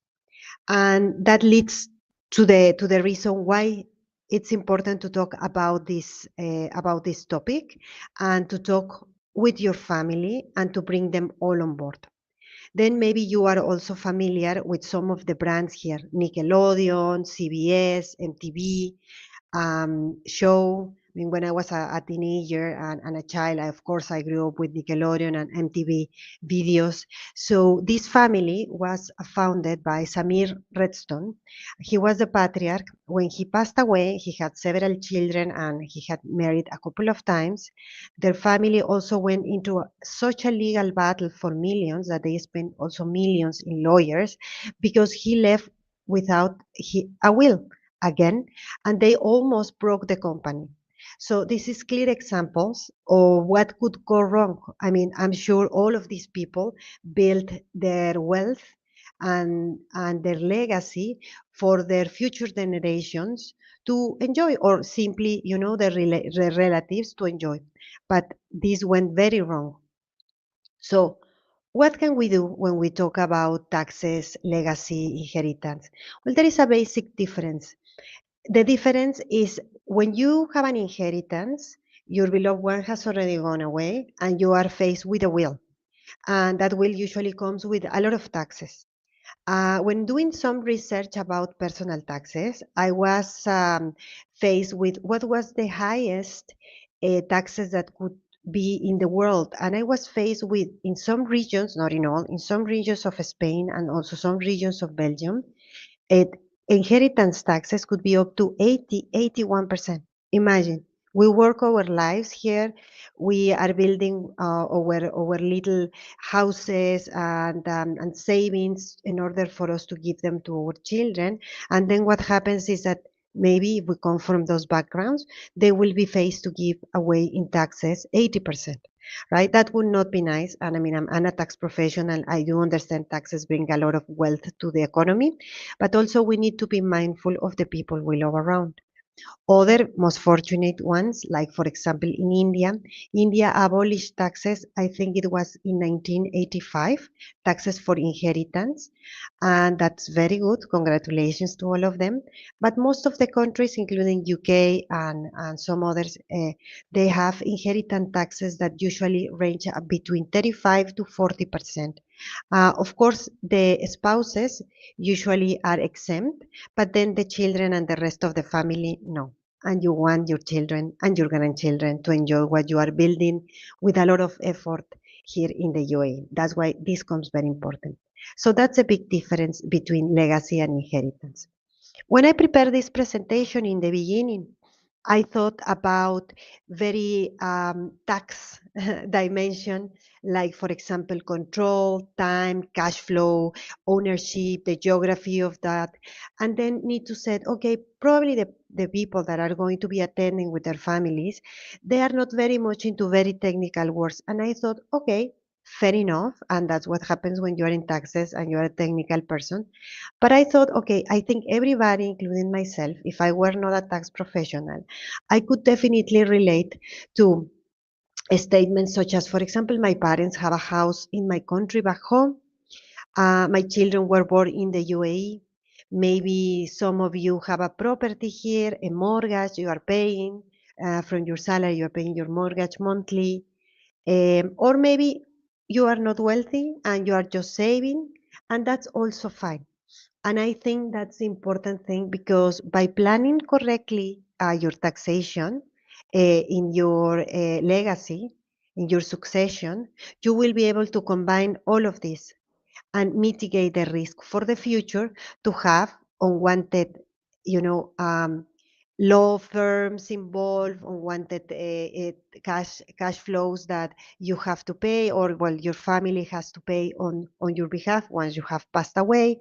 And of course, the risk, because sometimes by not having a will, then what happens is that some of these properties can be just simply taken by the government if the proceedings do not go well. And believe me, I have heard the stories about it. And also I wanted to bring some very important statistics. So in the DIFC, in the past, I think up to 2024, there was about 1,800 wills registered in that year. If we think about it, it's not that many, right? And I'm sure a lot of us, we already have our families, our children here. So we need to think about a will, because when we are here, we are year after year thriving in this wonderful country. But we also need to be mindful that what is going to happen when we are not here? We do not want to leave our families with a nightmare. So what are the benefits of protecting your own legacy? Well, the benefits is that no one is going to go and knock on your casket. Dad, mom, you left me with a mess. Now what I do? Or people, or your family breaking apart because one of them does not have money to pay the taxes, or the lawyers and the other one has, and that's usually very common, and that tears family apart. So you will have your family with financial peace. They will keep united. That is the most important part. They will share a purpose. They will continue to trust each other, because now, instead of seeing this as inheritance and who gets what, they are going to see it as a legacy. Imagine everybody sitting in one boardroom, and instead of being a company, that's the company that is not a company XYZ, that is going to be the company your family's company. So each one of them is going to be considered as a manager, right? So each one of them can have a saying, and the family legacy will continue to be protected under an umbrella of a will, a legacy. There are different structures that can be explored, and of course, the next generation will be ready. Not everyone needs to be an expert in taxes or administration. Maybe some of them will be future doctors or chemists, and it's important because they still will be protected, right? They do not need to know about taxation and finance. So I'm sure everybody living here, we have heard about the family offices. Well, family offices, for those that have not, these are very good examples of family offices, not only here. I'm sure everybody knows Al Futtaim Group. I'm sure everybody has know about Al Ansari, Al Ansari Exchange, and there are many others. I'm sure you have heard about Al Nabud, Al Gurer, and many others. These are just simple examples. Those of you that come from India, Tata Group, they have many sales organization that has a lot of verticals of business, and all of these have in common that they are family owned, right? And also they have delegated the control. I'm not sure if you are familiar with Bimbo, but Bimbo is from my country, Mexico, and it's also a family-owned business, one of the few that are left still, and they all view that they represent the values of the family. They have delegated at certain point the control as they continue to grow as a group. They have delegated to professional in finance and taxation their own companies and group of companies like myself and other people. And then what happens is that they receive their dividends. Some of them, they become CEOs or CFOs depending on their backgrounds, but not all of them, but they still benefit from this. Again, we do not need to be the future Tata or Al Futtaim or Bimbo. Who knows? Maybe someday we will. Hopefully we will. But still, we do not need. There are other structures that can be explored for smaller families with good with properties and real estate across the world and different assets. That's also very important. And of course, there are pre-family offices that can be also explored here in the free zones. So you can of course go there and go and have a saying with your preferred advisors. And finally, I want you to take these three key takeaways: that always your family is first. Money comes and goes. What you build should not be just assets and paintings or whatever. It should be your legacy, should become available for your next generation. And think that taxes is also the bridge between both of them. Thank you very much. Thank you so much, Elisa. It was so insightful. And me being Indian, I was not aware of many of the things which you mentioned about the Indian taxation and all.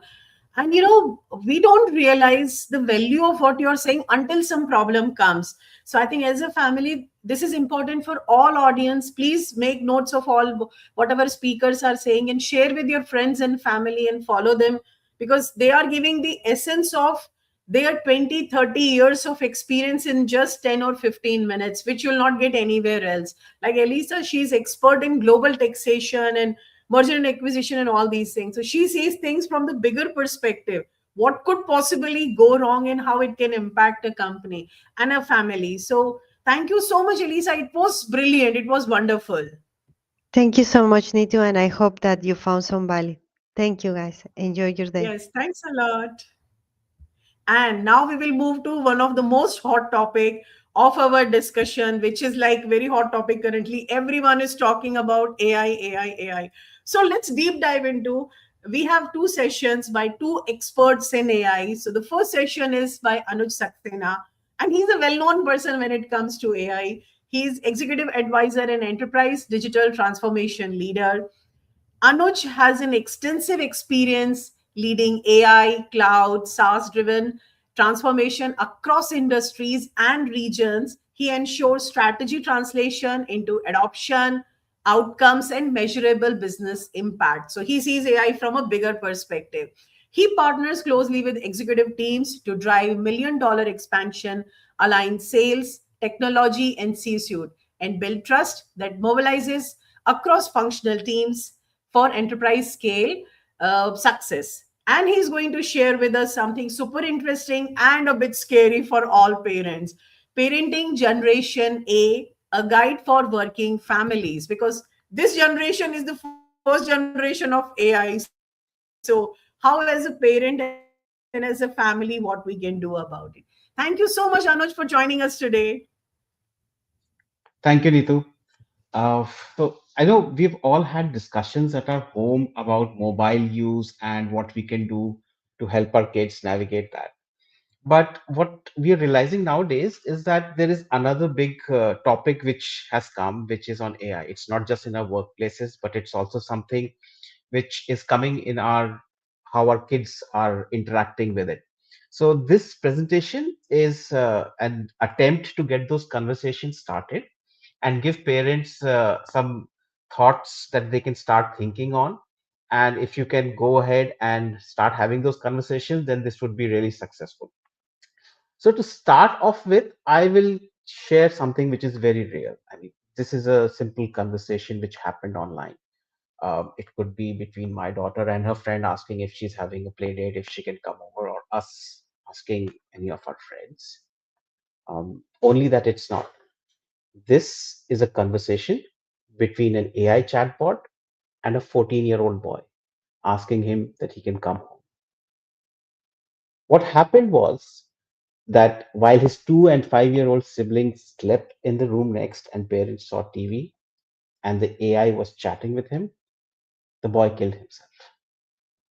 In fact, this chatbot was so scary for adults too that they really could not find out what's the difference between what is real and what is not real. And in fact, you can read some of the reviews that people had put on the App Store about it. But I mean, how many of us use character.ai? Hardly any of us. So we are immune. I mean, we are in our bubble, we are fine, we are safe.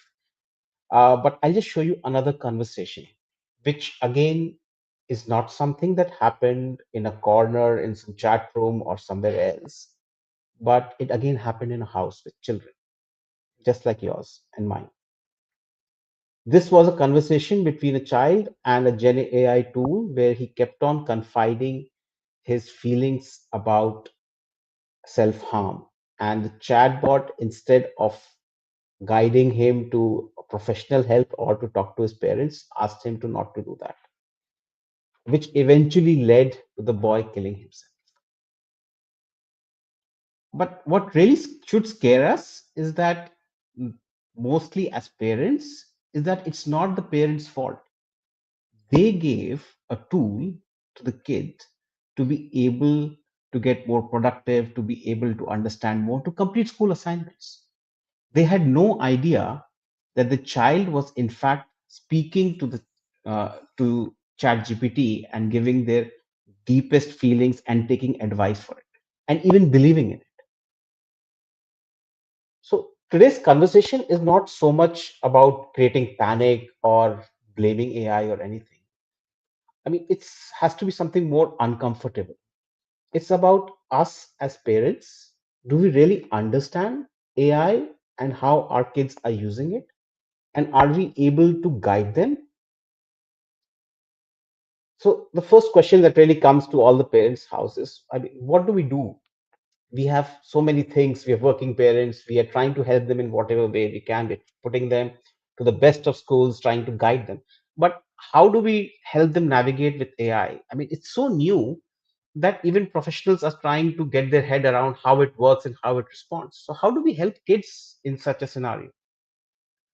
My first advice is that you should come out of the bubble that the smarter your kids are, they will not be impacted. In fact, there is enough evidence in studies to show that the smarter kids get impacted more. Because what AI does is that it lowers the boundaries taken for critical thinking. Kids become more confident and then they start relating and believing everything that the AI does. In fact, there is a marked increase in bullying in schools with kids using deepfakes because they totally believe what's in there. So, what has changed over the past couple of years is that kids are not just using AI, but they are relating to it, they are believing in it. Like someone said, that firstly, we gave AI tasks and now we are giving it our hearts. In fact, most of the kids watch YouTube Kids, and if you go as a parent and see some of the content, it's what's classified as AI slop. These are all AI generated images which are detached from reality.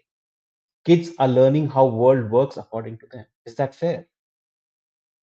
In fact, BBC did a study in which they showed kids AI slop where pyramids were built by aliens and they used to generate electricity, and kids really believed it. And when they were finally told that this was all a lie, it took much longer time to believe that this could be. But what I'm saying here is not that AI is a threat. It's not that you need to ban it. It's not that you need to take away the devices from your kids and tell them not to use AI. It's part of a curriculum. But what I'm trying to tell you here is that we need to be there to help our kids, to guide them, to use them. Because if we don't, then they will definitely turn to AI to help them with it. And when the law will start coming in, it comes into force probably next year, and it makes parents a part of how kids behave online. Is the government's asking us to be a part of people who help and guide our children? It's not just left to ISPs or to websites, but it's also us parents who need to stand tall and help guide our kids in how they use AI and how they behave online. But then the other question that comes in with more parents is, I mean, do you know how our kids use AI? Are there tools? Well, maybe, but fact is you cannot know this correctly 100% every time, because most of the apps that are there have AI embedded within them, and that's not the whole point. And what my advice to parents today is to not to try and become an AI expert and try to police kids on what they should do and not. What kids really want is something more. They want your presence. They want someone to be there, to be able to discuss with them when things feel scary, when they're not able to understand what's happening online, and to be able to share their feelings. And that's where we need parents to have those conversations. Because if we do not have those conversations, then definitely AI will. So to close, I just wanted to give you a very simple tool, and this is just a starting point from where you can have conversations. The whole idea is to have a discussion with your kids, to sit down with them and discuss. So when you say sit, there are 3 points in this. One discussion is around secret. If someone or any tool asks you to upload more of personal information, please don't do it, because the more the tool understands about you, the more personalized it will have a conversation with you. At the end, it's a machine on the other hand. Two, identity. What really is AI?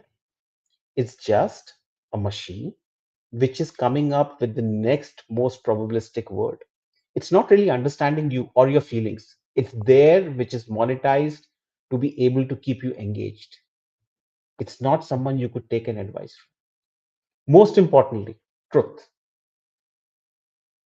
What really AI is saying? How did it come to it? What was the thought process behind this? This is an ancient old discussion which we have had and we were taught in the earlier ages in schools and universities is about skepticism, to question everything. This is the most important thing we need to bring into our kids, to not to believe AI for what it says, but to ask, how did it come to this? And then be able to use our own ability and judgment to come to the right conclusion. This is something which is not just for kids for now, but also for them to become better in the future. Because in the end, AI is just a tool. It's us who are parents who are actually the compass. We need to have these conversations with our kids around truth, around beliefs, about their feelings, and be able to guide them. Because AI is just another tool which will come and probably we'll have something else. Unless we are able to bring this thought process within our kids, we will not be able to prepare them for what's going to come in the future. And if at the end of this presentation, if you can go and start having those conversations, I think it will be a successful. Thank you, Neetu. Thank you so much, Anuj. It was so much thought provoking. Actually, me as a teenager parent, it made me think and it made me reflect that, oh my God, like, because my daughter has a separate room and she's using, so I understood what are the risks involved and we need to intervene at some point. Like having boundaries is okay, but where we have to be present with them, we have to do that. Thank you so much for sharing this. Thank you. Thanks for having me. Thank you. And with this, we move to our next track, next conversation on AI, which is again by another great expert from the AI field, Elif Karagoz. She is autonomous enterprise AI, Gen AI, innovation, and digital transformation expert. Elif is passionate about driving digital transformation for better future, helping organization unlock human capital potential and achieve sustainable performance. Not only that, what stands out is that yes, we know she's an AI expert, but she is an endurance athlete, marathon runner, and triathlete, and Ironman 70.3 finisher. Wow, that's a big thing. Elif brings the same discipline, what she has in athletes, to the leadership and speaking. Her speaking style is very natural, bold, and thought provoking. So, enjoy this conversation about family in the age of AI because this is entirely a different era. Thank you so much, Elif, for joining us today. Thank you, Neetu, for the great flattering introduction, for the boost of energy. So, hi everyone, good afternoon. And I want to start by learning a little bit about each other before we dive into the age of AI. So, if you have ever done this, feel free to type yes in the chat. It's imagine yourself, it's the end of a tiring day, or it's actually a beautiful sunny Saturday as this one. And you decide to relax, so you open your Netflix. And instead of watching something, you find yourself scrolling, and it's been at least 15, maybe 20 minutes just to watch a 90-minute show.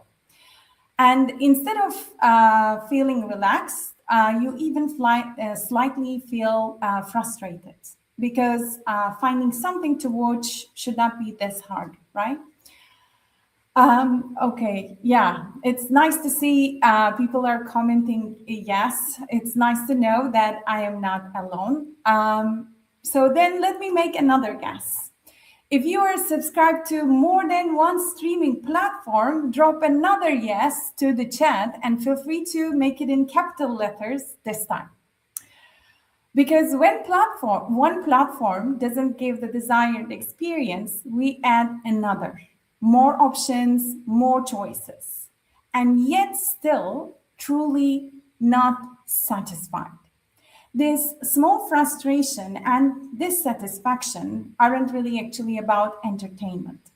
It's a preview of how life works in the age of AI. Because for a long time, especially over the last decades, we lived with a powerful assumption. More options equals more freedom, and more freedom equals better decisions, which is a very beautiful equation as we are seeing on the screen right now, and it sounds reasonable. And for most of the human history as well, it worked. Why? Because more options is the opposite of scarcity. And in the age of scarcities, families try to use scarcity as a kind of cheat sheet to decide what truly mattered and what needed to be taught to the next generation. For the next generation to have a better life, to have a chance of survival. In the agricultural age, it was food, so families taught children how to work with the land. And in the age of industrial age, with factories, schedules, and systems, families taught discipline and reliability because fitting into the system meant a better life. In the age of information, scarcity shifted again, this time to opportunity. access to education, credentials, performance. Families taught achievement, because this time standing out meant access to a better future. Each era rewarded a different capability, not because families were right or wrong, but because scarcity demanded it. Now, with the age of AI comes the twist.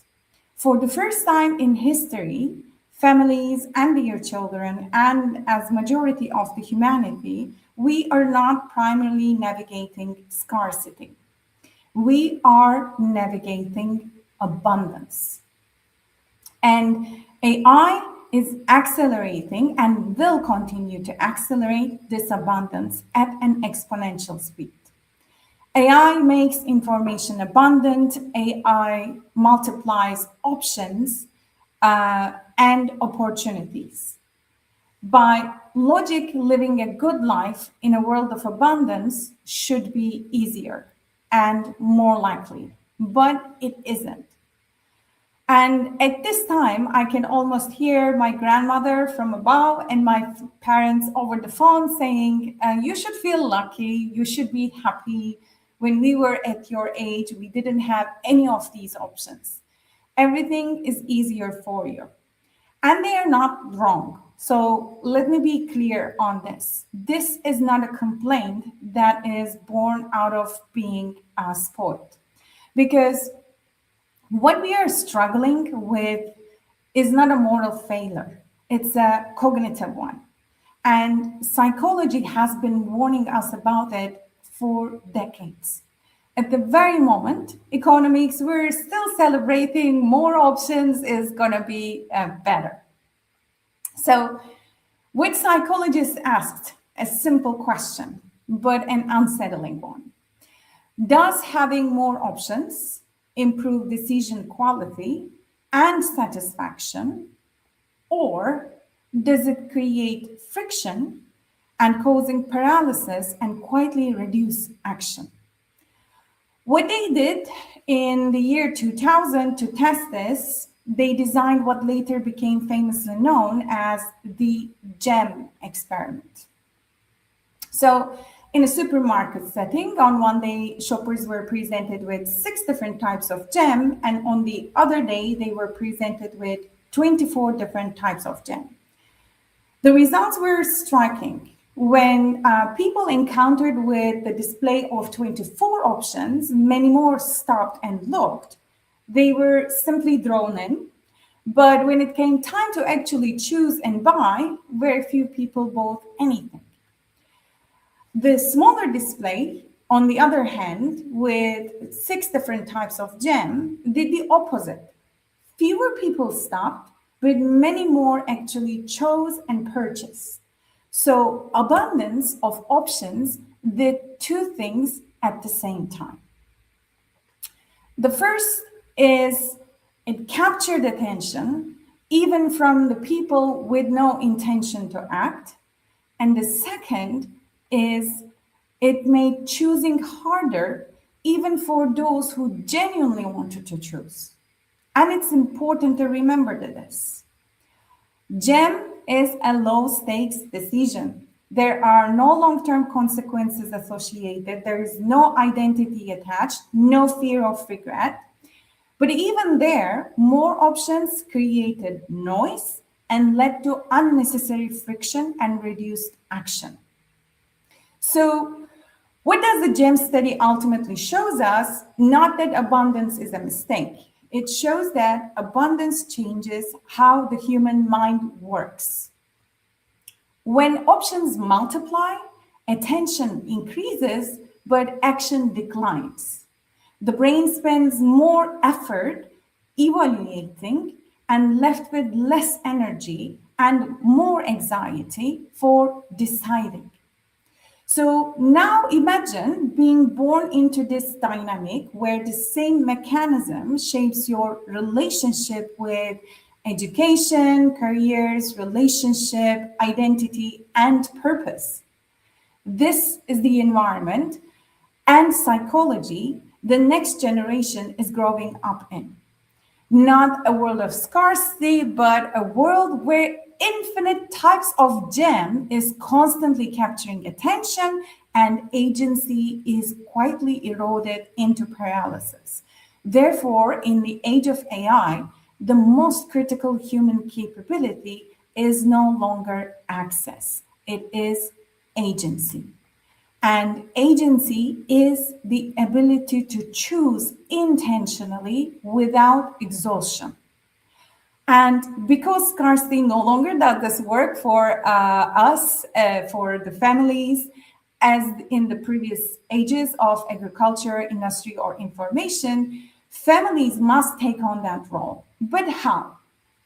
So I would like to give you 3 practical practices that you can apply in your day-to-day conversations.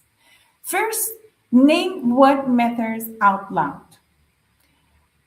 Because making values explicit when we are making choices is making the difference. In a world of abundance, importance becomes invisible unless it is spoken clearly. Family members can start by verbalizing their decision-making process in simple everyday moments. I'm choosing this because it matters more to me from these perspectives. Or we are saying no, not because it's bad, but because it's not aligned with our values and priorities. This demonstrates to the next generation that choices are guided by values and priorities and not by availability, trends, or algorithms. Second is practice bounded choices. Structures give confidence to everyone, to adults and to the children. And remember this, even the most skilled jugglers start with 2 balls and not 5 at once.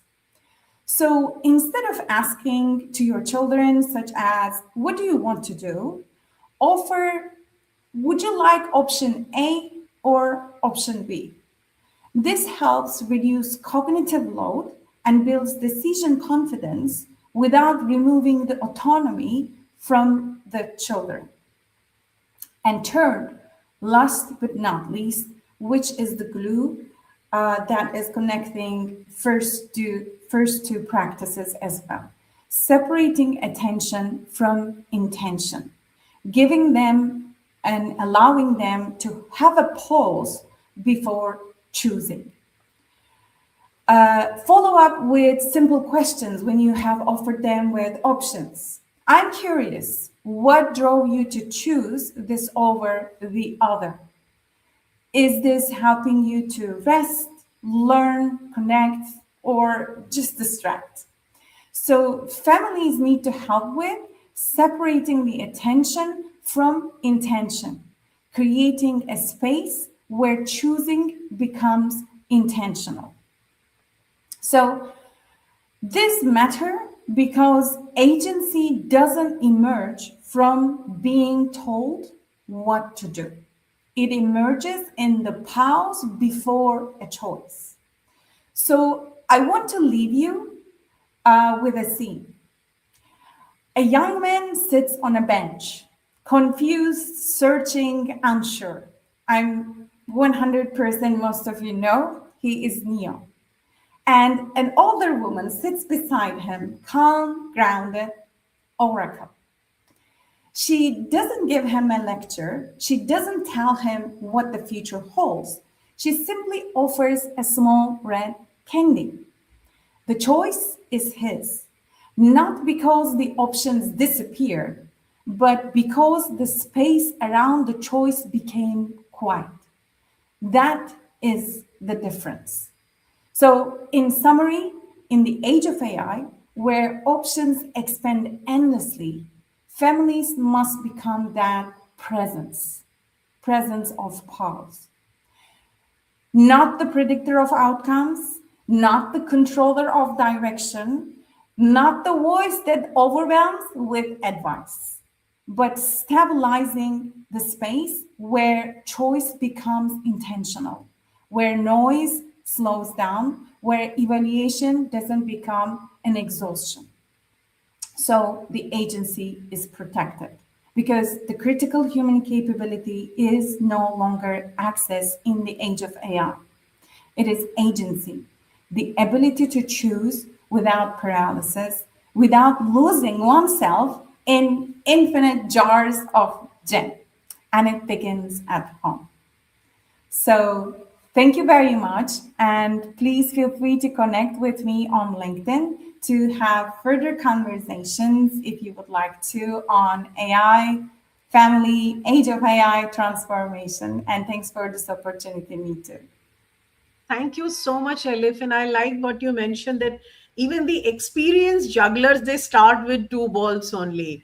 So that is such a profound message because when I get AI, all the AI messages, sometimes I just shut it down because it's too much for me to understand and decide which one to choose. So as you mentioned about the jam, I don't make any choice. I said, leave it. I'll do it later. I can't do now. Thank you Great. so much. Thank you.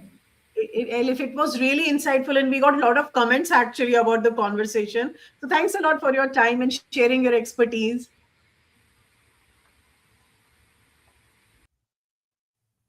And now, two speakers, they couldn't join us live. So they have recorded the message and then they have sent it for you. So let me introduce you. And I'll try the Nadia's video one more time. So let's talk about Aditi. Aditi is Group Head of Human Resource, Corporate Sustainability, and Learning and Development and Facilities. Aditi is passionate HR leader with 13 years of experience in driving organizational effectiveness, people development, and high performing cultures across diverse industries. As a young founding member, she has helped build market leading growth strategies and excellence driving HR framework. And she has recorded the video about leadership and motherhood because most of female, they just stop working for certain time when they become mom, and then later when they try to come back it becomes very challenging for them to get the same position and get into the industry. So let's hear her message, and I'm keeping fingers crossed that this video should work.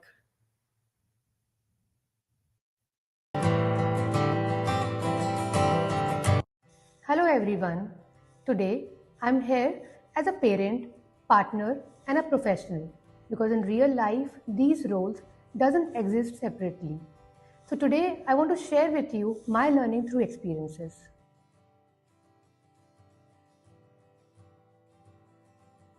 Do you know in MENA region, including UAE, 50% of women take a career break, mainly due to two reasons. One, managing many responsibilities, and two, fear of being judged. And out of those 50%, only 19% return to full-time work.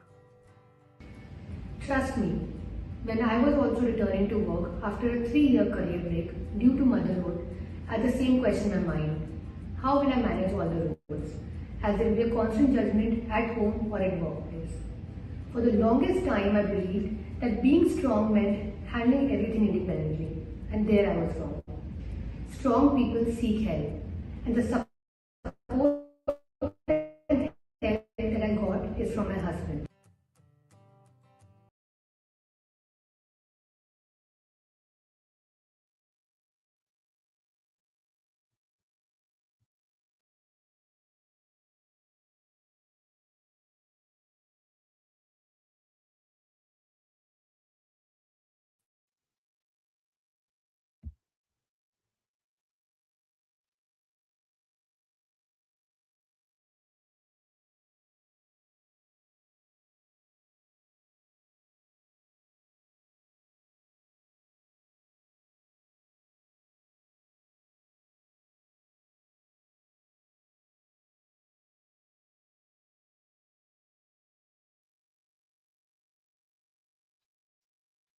Okay, so we have a bit of challenge in playing the video. Let's do one thing. We will upload it on YouTube and share the link with you because both the sessions by Nadia and by Aditi are very useful.